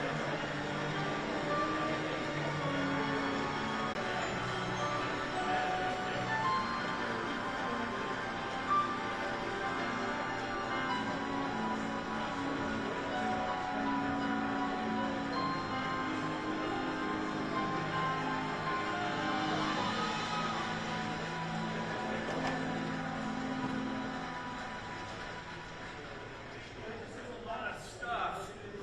Ooh, it's like a wax museum with a pulse, right? Love you, buddy. Holy cow.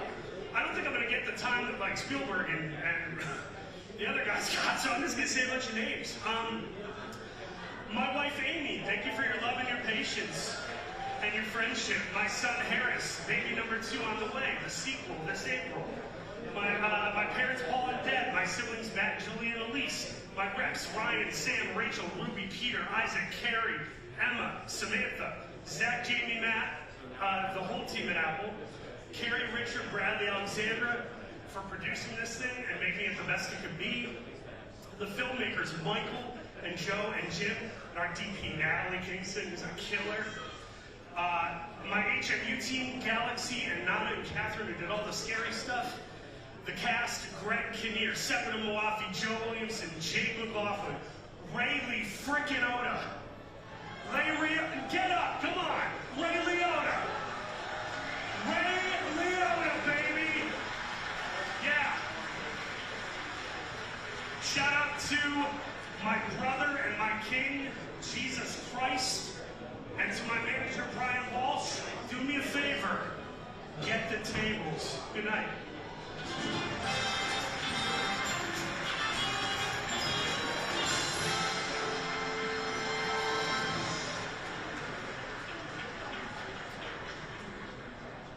I feel like I look like my father in these glasses. Except as a murderer. They were all murderers in the 70s. Sure did. All right, here are the nominees for the best performance by an actress in a supporting role in a limited series, anthology series, or TV movie. Jennifer Coolidge, The White Lotus. Claire Hayes, Fleischman's in Trouble.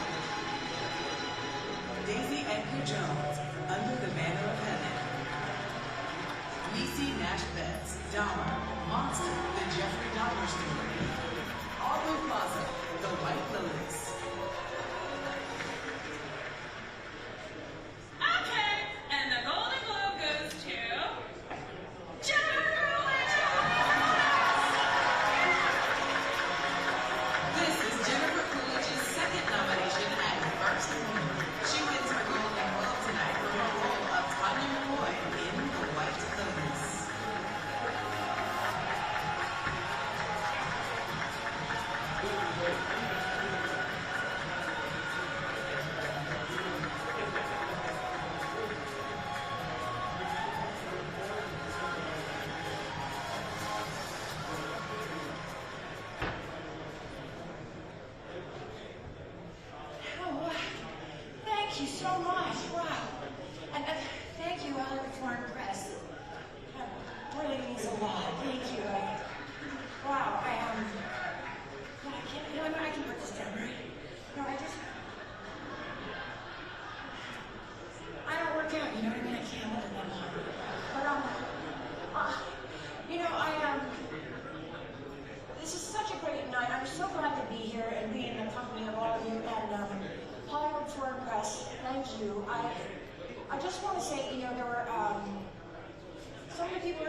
and then there would be, Reese, who got me, Legally Blonde, and then the White Brothers kept me going with like 5, because some of these things would go like 5 different episodes, 5 different sequels of American Pie. Not that, but I'm still going for 6 or 7, whatever they want, But I just want to say, this is my, all my agents at UTA and Tiffany, Cruzon, you'll all forgive me. Tonight, the hook came out of the last thing. I got no word out. This giant hook. I thought it left from vaudeville, but this hook came out and took me off the stage at the Emmys, and I didn't get to say what I really wanted to say, because I didn't get to say Mike White. I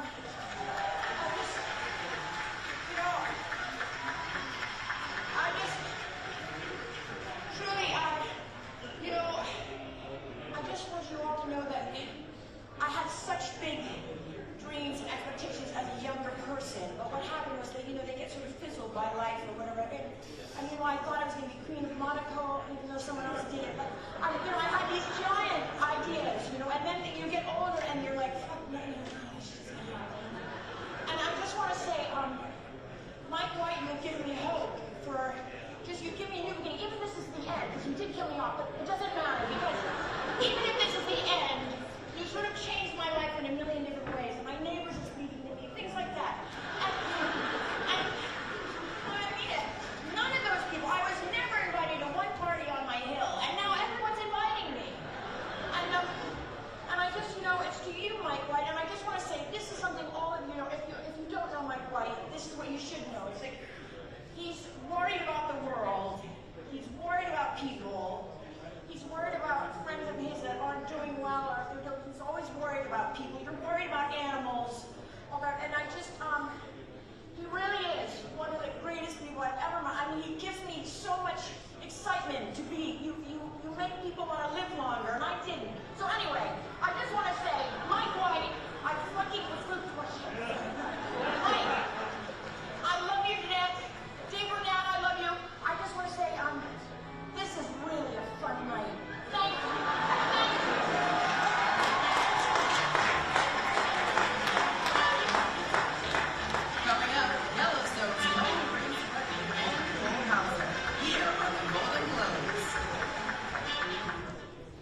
have 1 minute.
The Beverly Hills, you guys, so that's very exciting. And from Yellowstone, please welcome Cole Hauser and Mo Brings Clinton.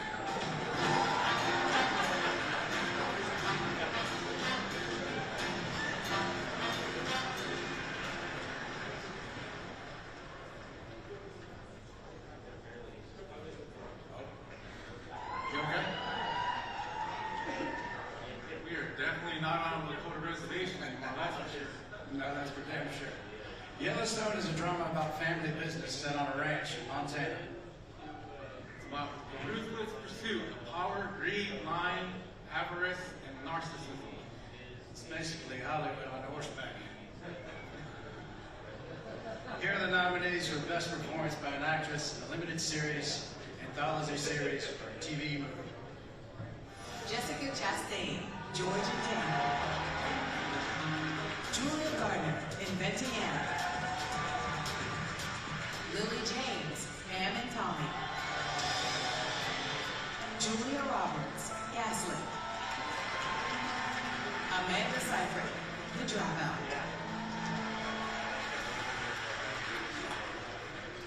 And the Golden Globe goes to Amanda Seyfried, The Dropout.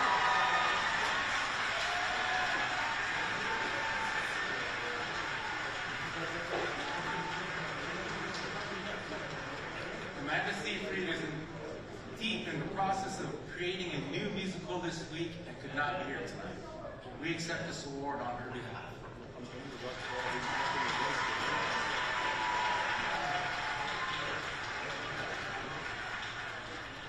Here are the nominees for Best Performance by an Actor in a Limited Series, Anthology Series, or TV Movie.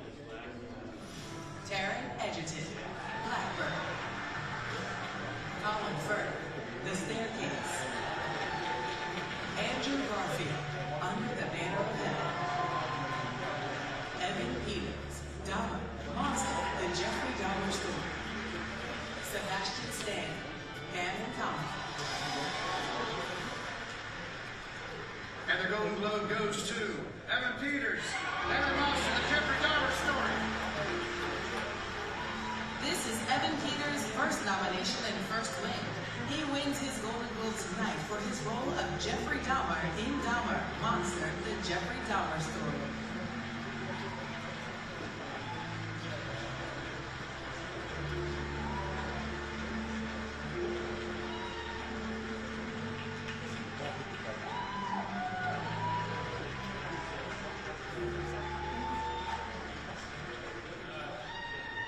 Thank you to the HFBA, thank you to Netflix and Mr. Ryan Murphy for letting me be a part of your brilliant vision again. Alexis Martin, Woodall, Regis Kimmel, and the entire post-production team for showing me how they work their brilliant magic. I want to thank this incredible cast and crew and directors. It was a colossal team effort. Everyone gave it their all, and I would not be up here without them. I want to thank my family, friends, and loved ones who helped pick me up when I fell and carried me to the finish line. And last but most importantly, I want to thank everyone out there who watched this show. It was a difficult one to make, a difficult one to watch, but I sincerely hope some good came out.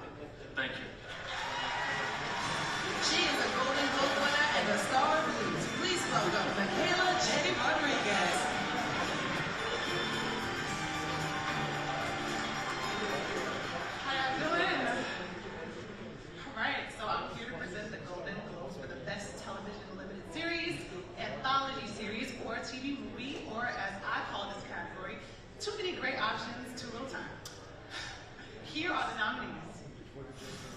Blackbird. Dahmer, Monster, The Jeffrey Dahmer Story. The Dropout. Pam and Tommy.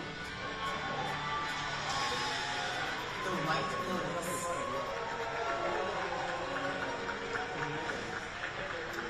And the Golden Globe host. It's hard to open. The White Lotus. Coming to the stage tonight for The White Lotus are creator, writer, director, and executive producer Mike Light, and executive producers David Birdman and Mark Kahan. Accepting the Golden Globe is Mike Light.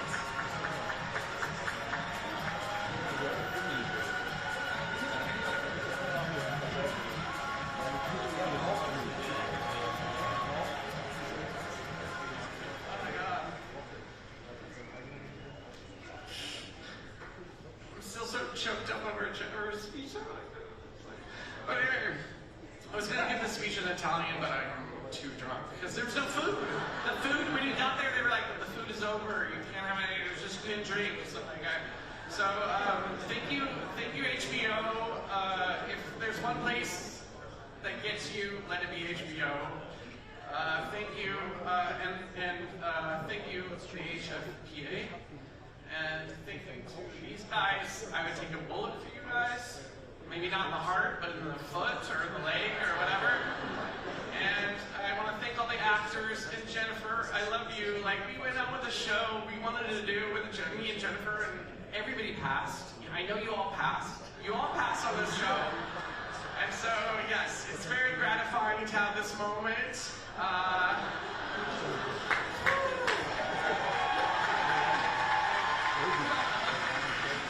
She's the best. She's the best. And Murray, you're a legend. I'm so proud to be standing here with you. And then last thing I will say to our time crew. Our time crew was amazing. You had to be there, but it was amazing. The experience was amazing. I love this crew. I love all our designers. Thank you, everybody. Thank you so much. We appreciate it. Just ahead, Tracy Morgan and Jamie Lee Curtis honor Eddie Murphy here on the Golden Globes.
Ladies and gentlemen, we have 1 minute. Please be seated.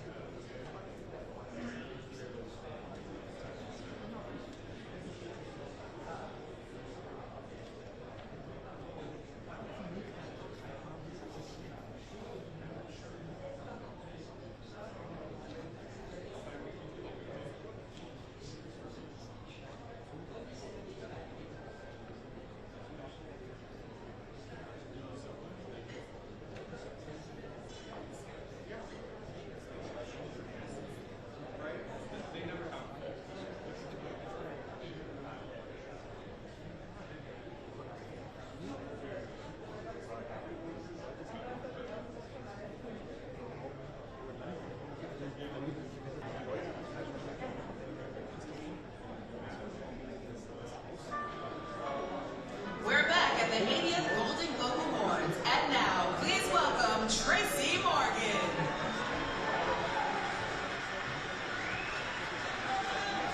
I am thrilled to be here tonight to present the Cecil B. DeMille Award. This year's recipient is Eddie Murphy. Eddie Murphy is the reason I started doing comedy. After watching Delirious and Raw, two of Eddie's groundbreaking stand-up specials, I knew I wanted to be a comedian. Eddie Murphy is a comedy rock star. We both have so much in common. You're a stand-up comedian, I'm a stand-up comedian. You were on SNL, I was on SNL. You were born in Brooklyn, I was born in Brooklyn. You went on to become a world-famous movie star, I was born in Brooklyn. I got to meet Eddie Murphy on the set of Saturday Night Live, and he gave me advice that I still hold dear to my heart to this day. He said, Tracy, always do good work. Never take a gig just for money. That's what Walmart trucks are for.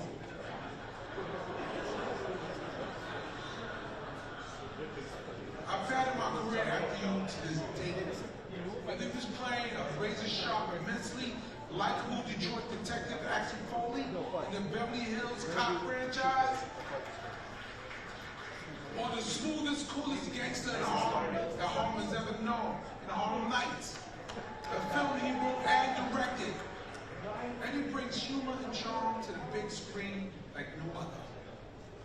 I remember sitting on the set of Coming to America 2, referencing obscure scenes of the original Planet of the Apes starring Chuck Hess. Doctor, what do you think they'll find out there? Their destiny. A great entertainer that you are, I know that the most important role you play is being a dad. You got 10 children. 10! Your pull-out game is weak, Eddie. I know you're trying to break Bob Marley's record. You look at Paige and you get her pregnant. But you're a good dad. That's made family-friendly movies like Dr. Dolittle and Shrek. Let me tell you, Mr. Murphy, it's one of my greatest honors in my life to be here for you tonight, Eddie. Do you have any experience in motion pictures? Yeah, quite a bit actually. Quite a bit of experience. Whatever it takes, I'm ready to do it. Don't look down. Look down. Look down. Shrek! I'm looking down! It's actually like Jimmy the Goofy. I can see!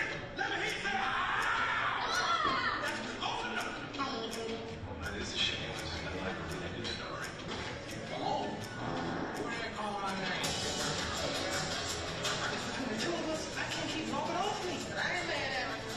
Who's directing this picture? Me. Who wrote this picture? Me. This is the Gumby story, damn it. And Gumby does not say damn it. This is my Mac Daddy vibe I'm giving you. In all of its splendor, what's up? Check it. Look, Jack Magazine. Hercules.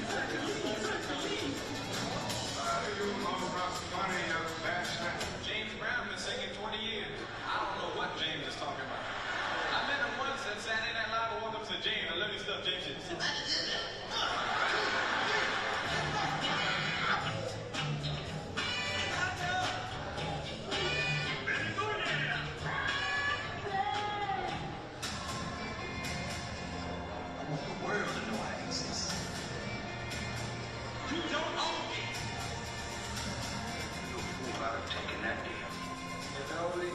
artificial signs, I forgot how annoying the sound of your voice is. Never again shall there be another surprise. This kind of thing happens to me every week.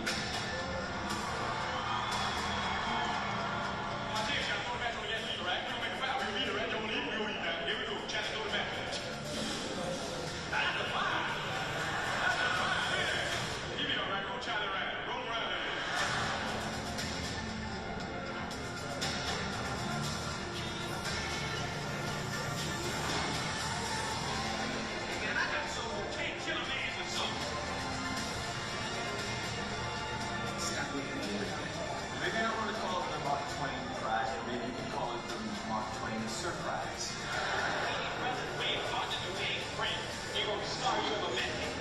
Alrighty, sorry. You know corrupt. You had told me 30 years ago that I would be this boring, stay-at-home, house dad. America's dad now! So I'm gonna be a whole lot serious there. Look at my eye twitch. Feeling good, man. There's a new sheriff in town, and his name is Reggie Henry.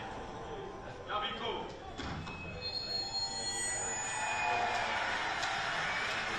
Ladies and gentlemen, Jerrod Curtis.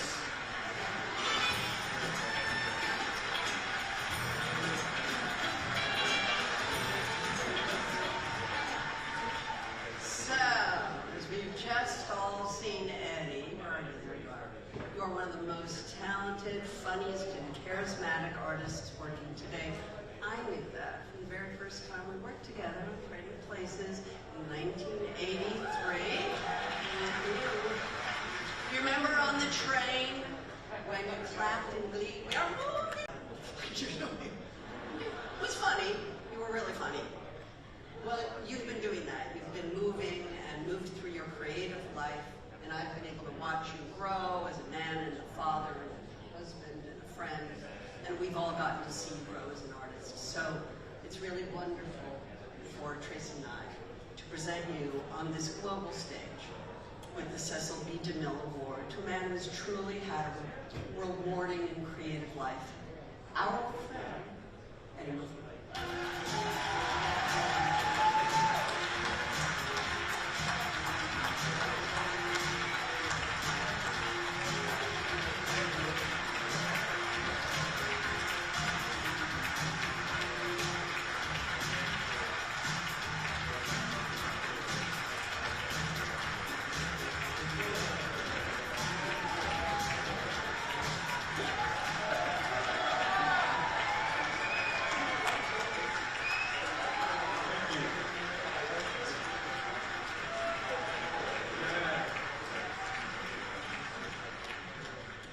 Turn the heat up.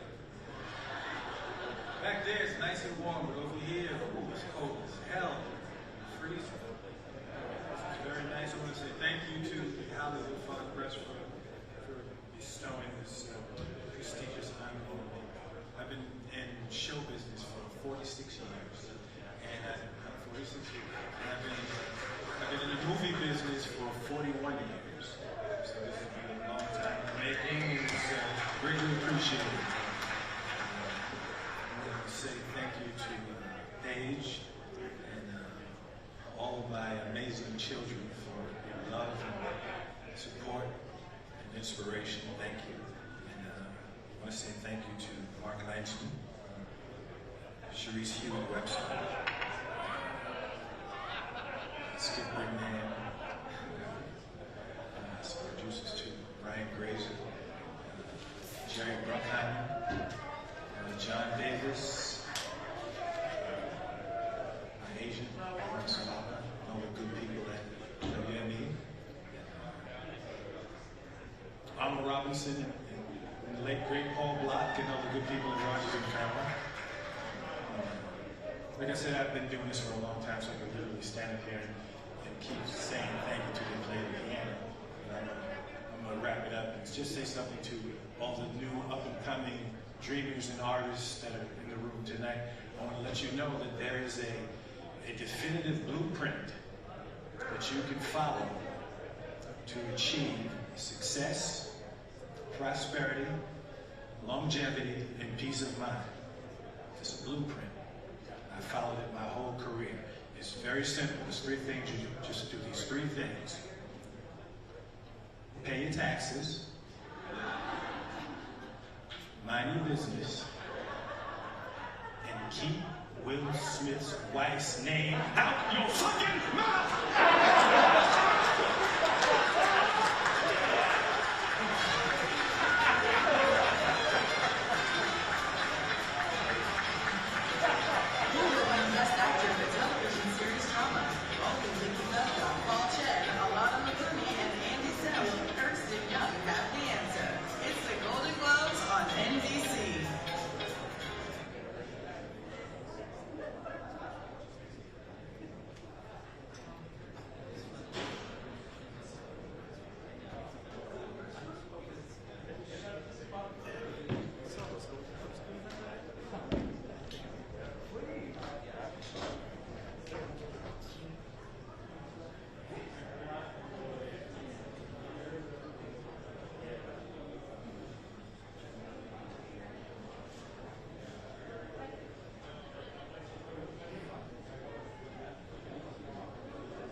Ladies and gentlemen, please find your seats. We have 1 minute.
winner for Best Supporting Actor in a Limited Series from Blackbird, Paul Walterhauser.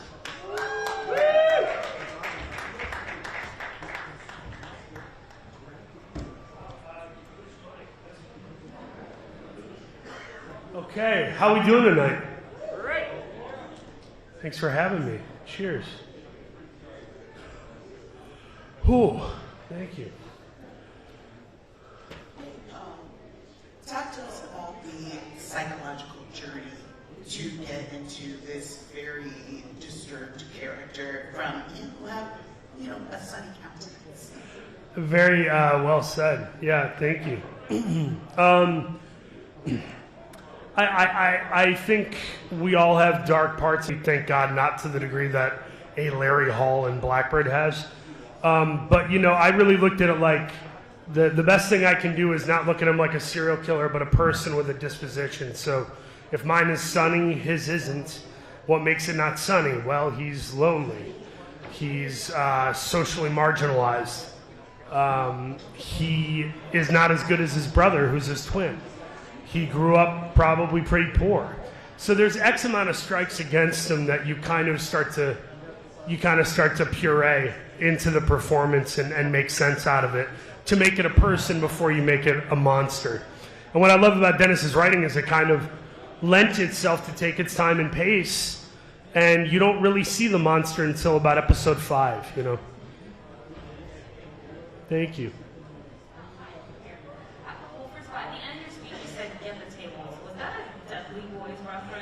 Yes, it was. I love that you know that.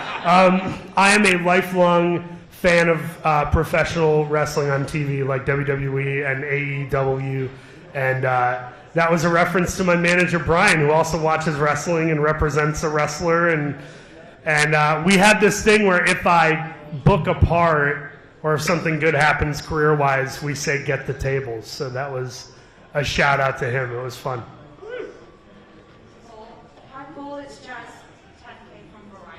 Oh, hi. How you doing? Good. Congratulations on the win.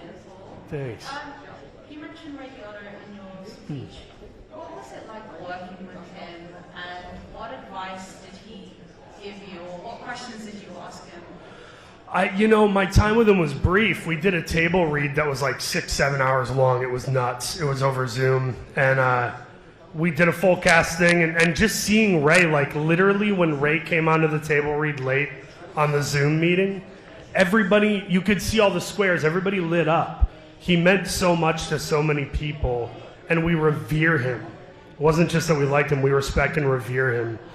And when I had the one day on set doing the nightmare sequence with him, he let me ask him questions about Field of Dreams and Goodfellas, and he asked me where I was from, and he took a vested interest in me and didn't have to. He could have sat there on his phone or took a nap in his trailer, and he was a real sweetheart. I'll forever remember those brief moments with him. Thank you. All right. I think that's the ball game. All right. Thank you so much, guys. Have a good night.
AKA Death's Chair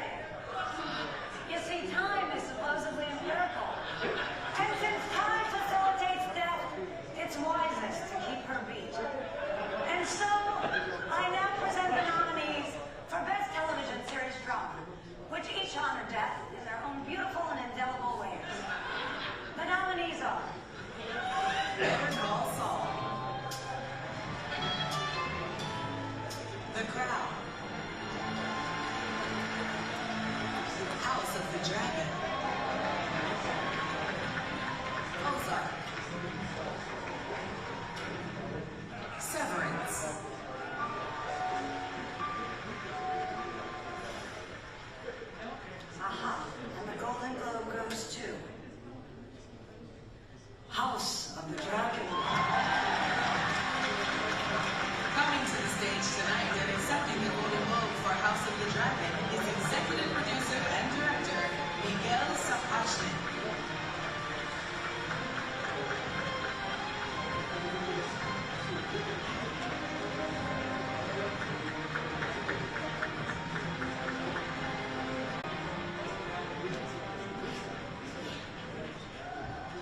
As you can tell, we didn't think we were going to win, so I got to get ready. Thank you very much. This is amazing. If I could have made House of the Dragon like Severance, I would have, but it would have been a bit weird.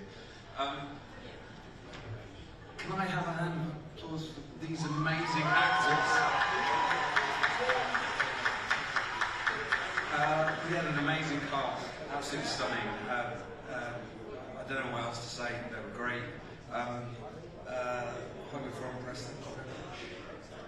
thank you very much. HBO, who kind of entrusted us with their Golden Goose, hope it was worth it. And blimey, here goes the music. Hi everyone, coming to the stage is Cecil B. DeMille honoree, Eddie Murphy.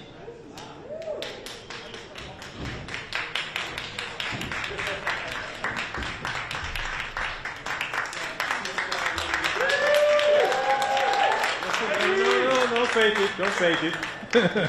I know it's a long night. Hey. Congratulations. What would you say is the current state of comedy? Oh, I couldn't say. You came too hard with the first question. What's the meaning of life, Eddie? I was like, what the fuck? I think comedy is just fine, you know. I think, there's a lot of funny people out there, and it's actually a bigger platform to do comedy, and comedy's just fine. People over here. As we approach Black History Month, I was wondering if you have a living legend that you could talk about what they mean to you. A living legend? Yes. Living legend. Do I have a living legend that's... most of the legends that I look up to are all dead. About the legends. And the number one legend of all time for me is Muhammad Ali. So that's what my head went to. So it was like, who's like Muhammad Ali around now? For me, like nobody. And the legend of my life is Muhammad Ali. In this Black History Month. Is that it? Okay. Unfortunately, that's the last question. Oh, okay, cool.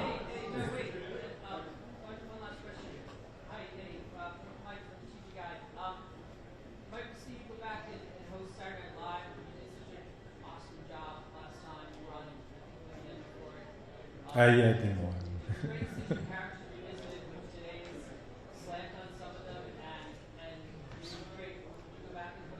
Absolutely, yeah, absolutely. Looking forward to going back. I'm looking forward to going back and doing it. Yeah, we might have did it this last year, but we were working on a movie. But absolutely, we'll go back and do it again. And so happy that I did. Thanks for coming back to SNL. Oh, here? Oh, yeah. But they gotta warm it up. Y'all gotta tell somebody. That room is so fucking cold. It's so cold.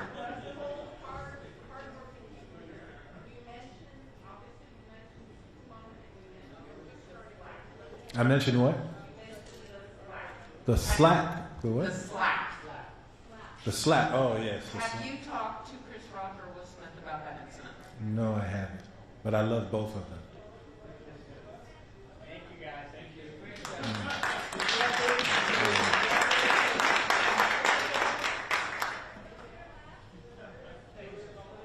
Night, y'all.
Hello. Hi, Matt Tony. Congratulations. Thank you so much. Performance. I'm sorry to look ahead, but I have to ask you if there are any updates on the Madonna project. Not that I know of. You still down to play her? I'll answer that later. Hi, congratulations on your win. I think I've seen that clip. If you want to stop me, you're going to have to kill me. Effing kill me. Yeah. Everyone else is swearing at tonight. Yeah. Okay. But it's like, it's going to go down in the books. It's played a lot, and if someone wants to make a point, they'll quote it. How does it feel to have kind of like that extra bit of pop culture associated with you? I mean, I'm just happy that people are watching my work, to be honest, and they're watching the show and they love the show, and you know, I just always remember the days where, in the beginning when I started my career, I was struggling. So just having people saying my lines, it's really special. Hi, over here. First of all, congratulations. Thank you. Second of all, you are such an incredible actress with so many diverse performances across the board. Thank But who are some of your inspirations that you look up to as an actress? Well, I know it's kind of predictable, but Meryl Streep, Cate Blanchett, and Bette Davis, Monica Vitti, I love, Jenna Rollins. Yeah, those are a lot of the female actresses that I look up to, and I just love the parts that they've played. And they really changed the game for women in film.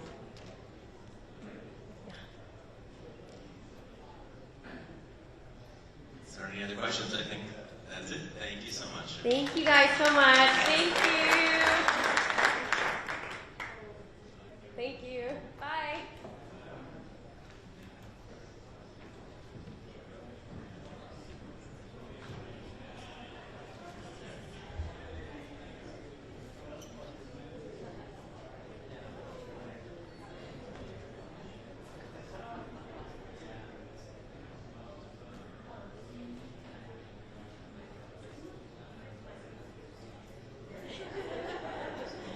Good job. So thank you to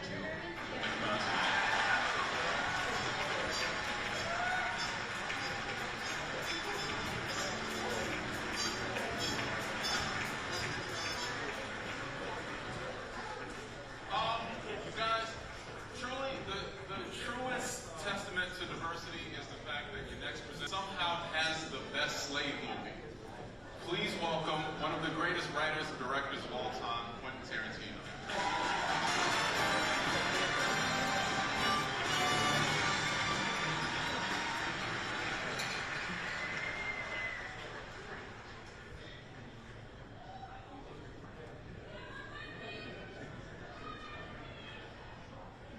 Tom Cruise, Steven Spielberg,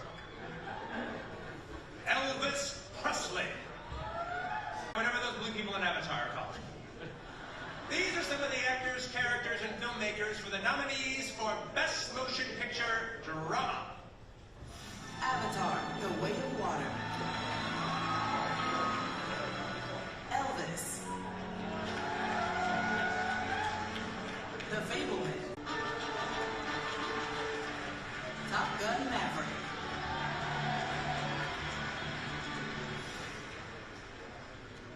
And the Golden Globe goes to Mr. Spielberg. Step right up here. We have the Fableman.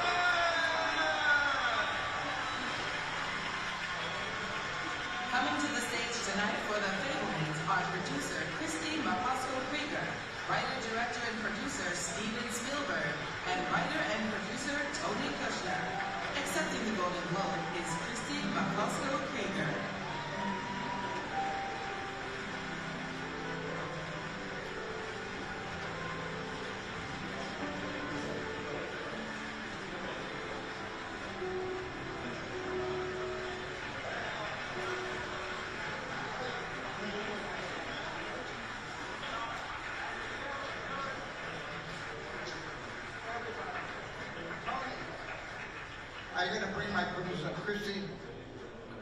Christy and Tony, who produced this with me and got me through it, and everybody behind me, and everybody else who's watching on television who was part of this amazing ensemble. Thank you, Hollywood Foreign Press. Johnny Williams, who is at the table.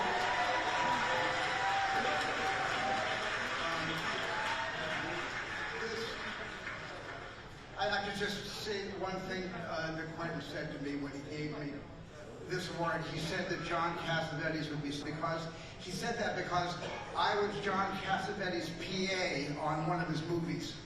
I got them coffee, I got them anything they wanted. I ran around that set, which was like a 16mm camera and a lot of noise. And whatever they wanted, I ran out to delis and got them stuff. And that's why I treat my PAs so kindly, because I know what it feels like. Thank you. I'm shocked. Thank you very much for pressing the Golden Globes. We're really thrilled. Thank you. All right. Because my office is on the Universal lot, and I'm very involved, and I want to stay on the Universal lot, I don't want to be the reason this goes too far into the 11:30 news in New York City. So, Brian Roberts, thank you. Jeff Schell, thank you. Donna Langley, thank you. Everybody at Universal and everybody behind the scenes, and Christy McCosco, who is my mainstay and everything. Bless you all. Thank you. Guys, thank you very much. Steven Spielberg, much love, congrats. Angela, you look beautiful. Congratulations to you. Thank you guys for watching. Your talent keeps us alive. Good night.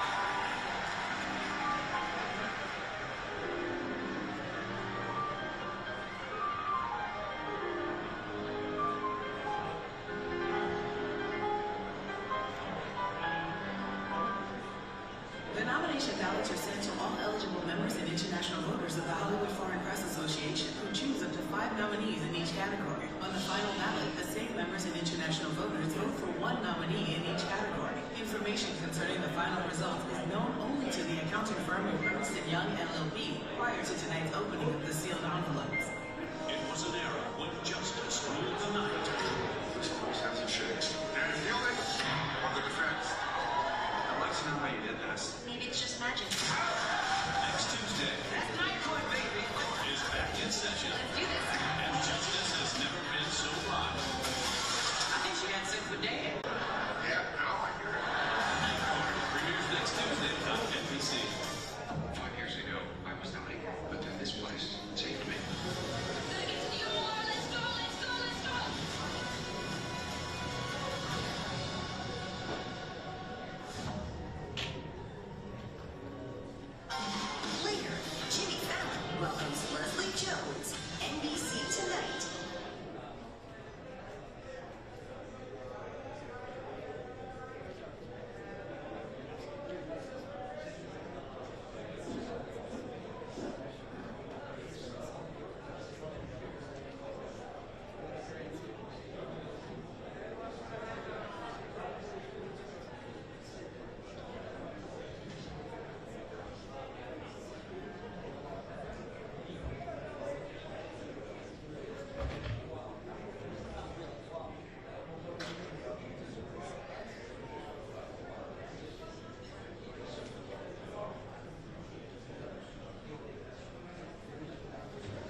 I have to. Hi, guys.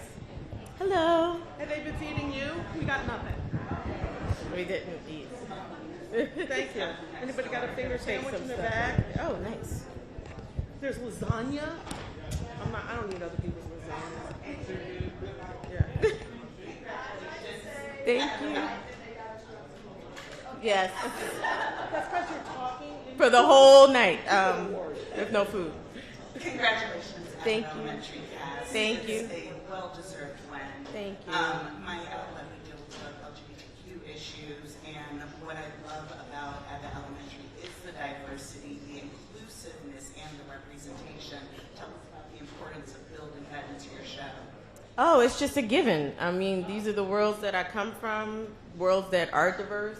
To me, it made sense to tell this story. You can't tell a story about a West Philadelphia public school without just being truthful about the environment. And that was one of the things that was exciting to me about making Abbott. I don't really have to fight too much to have diversity. I love it's received with such reverence, but it really is just the story that we're telling. You're welcome. Hi, lesbian news. Oh, wow. Remember? Alumni. Yes. I wanted to ask, have you talked to Joyce Abbott since all these wins and the Emmys and now about like all your accomplishments for the show? I know. She has a whole. Yes, she's, and as she should be. She is now going and speaking to other teachers. She's going and speaking at conferences. And so we follow each other on Instagram, but I haven't talked to her directly, no. But I talk to my mom all the time, who inspired the show, which makes me feel very good. So, yeah. I like that Joyce Abbott is too busy for you. I know she is. She is out on the move. I didn't know you knew that, Janelle. She is out there. Oh, yeah, Cheryl did it. You talked to her before I have. Yeah, she's wonderful. Quinta, congratulations. Thank you. Oh, This latest right there. Congratulations on the latest win. Thank you. Are flying the flag for broadcast television.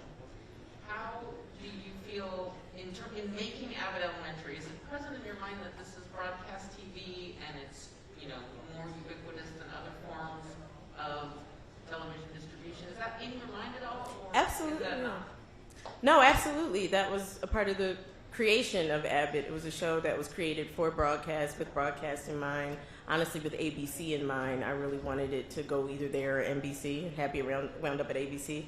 I think it's important when you're making something to have an exact path laid out for it so that you can create a nice, succinct project. Even if it doesn't wind up there, you have something with a vision in mind, and I think that makes a better show.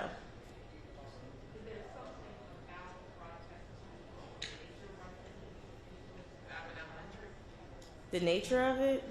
Well, people have spoken about it. I think the multi-generational factor. Yeah.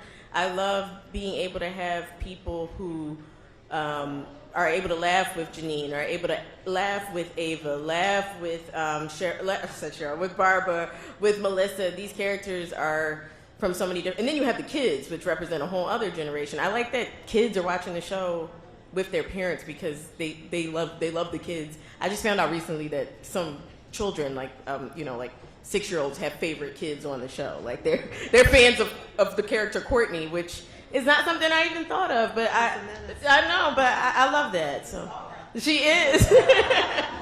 Quinta, congratulations on the well-deserved win. Thank you. Golden Globes can be a little bit, have a more reverent tone to the evening. Mm-hmm. But you were given a platform tonight to give a very great, classy, uninterrupted speech. Oh, thank you. How did that feel compared to... Right? Right there. I mean, where was the funny in that? Oh, you know what? I'm not even thinking about that right now. I'm really not. I was thinking it for you. Okay. Thank you. And how did it feel to win tonight? It felt great. Like, one opportunity we got here that is just priceless is we all got to go up on this stage. And that was really very priceless to me because it's easy to, just put the show on like one person or I don't know, but this whole production is important. I wish we could bring the entire crew up on the stage with us because it's such a family. But I mean, the work that I do in the show is nothing without the work that the people on this stage do. As you guys know, I truly believe in my heart these are all stars, and I'm just fortunate enough to be able to write for such wonderful people, and so just shout out to our crew and our production and the kids. And we were at work today, and we're going to be at work tomorrow. So 5:30. 7:30. I have the first call. Oh, sorry. Yeah. She tells us all the time. By the way. I don't know. No, not that our call. Oh. She tells us all the time how important the ensemble is. Yes. And how much she values all of us and the crew and the writers. So she's very, very vocal about and being appreciative. It's nice. Hi, Devin from Parade. Do you guys get to ad-lib a lot on set? And if you do, is there a moment that you really enjoyed? We don't have to.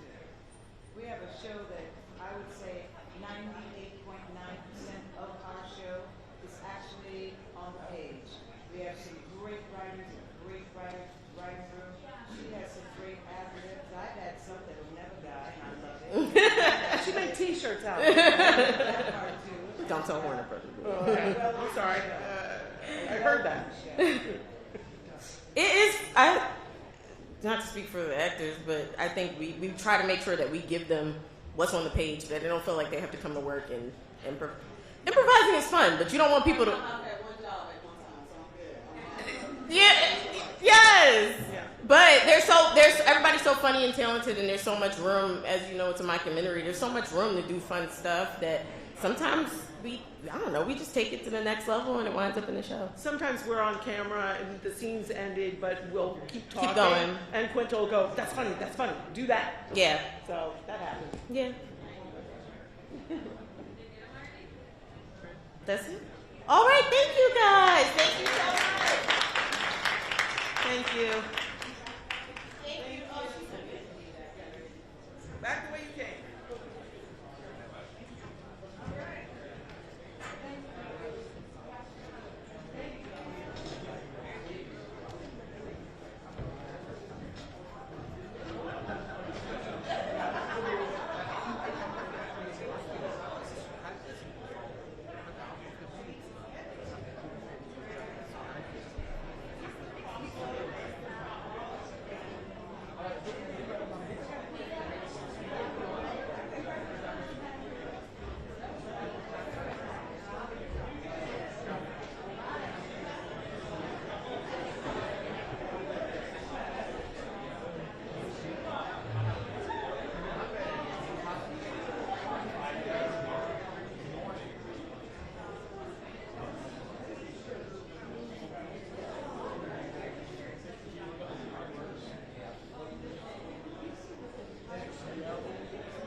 the winners of Best Motion Picture Drama, The Fabelmans.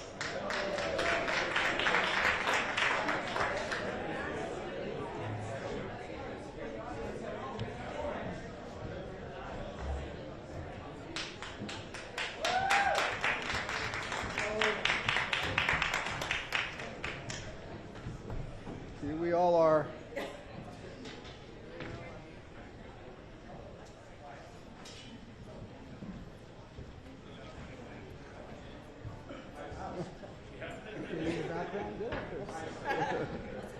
Oh, yeah. It's okay. Hi, Stephen. Oh. Yes. You talked a little bit about in your speech, but this story, more than any other that you told, seemed really personal to you. It took a lot to get out. What was it finally that you needed to find in you to put this out on the screen for all of us to enjoy? I think in a way I needed to find forgiveness. I needed to find, I think, The Fabelmans is an act of forgiveness. It is how I was able to forgive, and I think how my parents were able to forgive each other. And so at the core of this really is, wanting to be able to have a conversation with my past, and that I would be very proud to share with a lot of people I don't know. And it not only took courage to do that, but it took me approaching 74 years old to sit down and write it with Tony Kushner, the great Pulitzer Prize winning playwright and great screenwriter. And so I really lucked out with him. Hi, Stephen. Congratulations on the win and to the whole cast. I just wanted to ask, what do you want young filmmakers to take away from this personal story of yours and for your career? I want them to get that feeling that they have an idea, they don't know how to express it in words, but they can take out their device and they can express it on their video app. And the idea is they have a plan and they call their friends and they have a time they're going to meet the next day. And that filmmaker that has the idea, I wish that for that filmmaker to get no sleep that night, to be so excited to get up in the morning and tell that story, even if it's to his camera phone. And that's how it worked for me in 8mm, and I know that's how it works with a lot of young people today. You have to be able to be so excited about storytelling that you literally can't eat and sleep.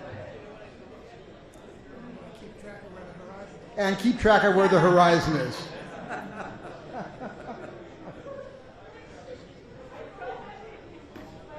Okay? Hi, Stephen. Lene with People. I'm also from Scottsdale. Oh, you're a Phoenician. I am a Phoenician. Did you have certain people in mind for this cast, when you were writing it, or did it kind of come to you, as you were doing it? Talk to us about that. Tony and I never had correct me if I'm wrong, we never had a casting decision because we were writing this movie about real people and real memories. And so the cast, as we wrote the script, had already been set in terms of my life, my history, my past. And so, no, we never talked about, wouldn't this actor or actress be good playing my mom and dad? That came only after the decision was made, where I made the decision to actually go beyond the script that Tony and I had written and actually make a movie about it.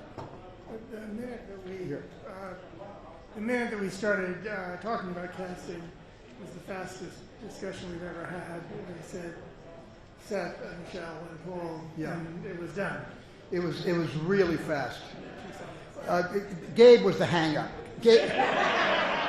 He was the one that we had to really think about it. Not to cast Gabe, we had to really think about how we're going to find Sammy, because I'm more objective about casting my parents than I am about finding a doppelganger for me. And so we spent a lot of time, and Cindy Tolan, who is a brilliant casting director out of New York City. Cindy cast this movie, also cast West Side Story. And Cindy found Gabriel, and he was in Vancouver, and you want to explain a little bit about how you came into being Sammy Fabelman? Sure. In March of 2021, I had done an audition for an untitled Amblin film, and everything is to be decided, and you're like an octopus. You do so much, so that could be anything. And then it wasn't until after I send in this tape that I called to hear feedback, and my manager gets back to me, and he's like, yeah, I think, so I'm hearing, I think it is a Steven Spielberg movie, and I think it's about his life, and I'm pretty sure that the character you would just audition for was a young him. And then I'd come across all these articles. It's true, that movie is being made, and all these people behind me are in it. And then I hear nothing for 3 months. And then in late May, I get a text. They want to call back to Zoom with Cindy Tolan. I have these new sides. 2 days from then, I do it. And the day afterwards, I get a phone call. Steven Spielberg would like to meet with you. And 2 days from then, I Zoom with Steven, and we hang out for an hour. I'm acting for half of it. We're talking for the other half.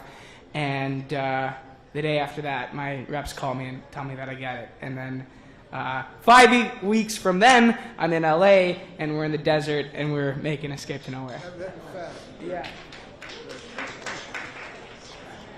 Thank you so much, everyone. Thank you very much, everybody. Thank you.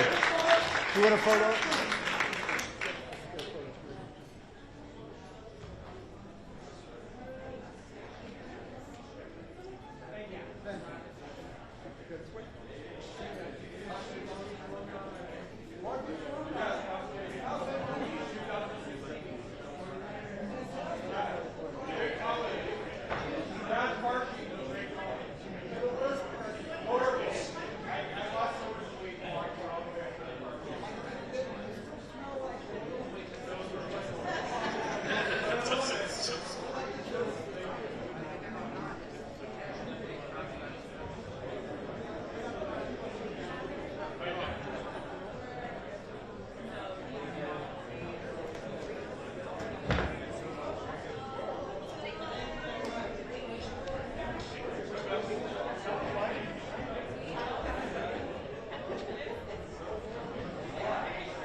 That is a wrap for tonight, ladies and gentlemen. Thank you so much for being here. We really appreciate it.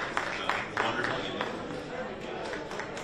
All right, and ladies and gentlemen, just as a reminder, anybody who rented a headset, please see Fred at the headset station. Thanks.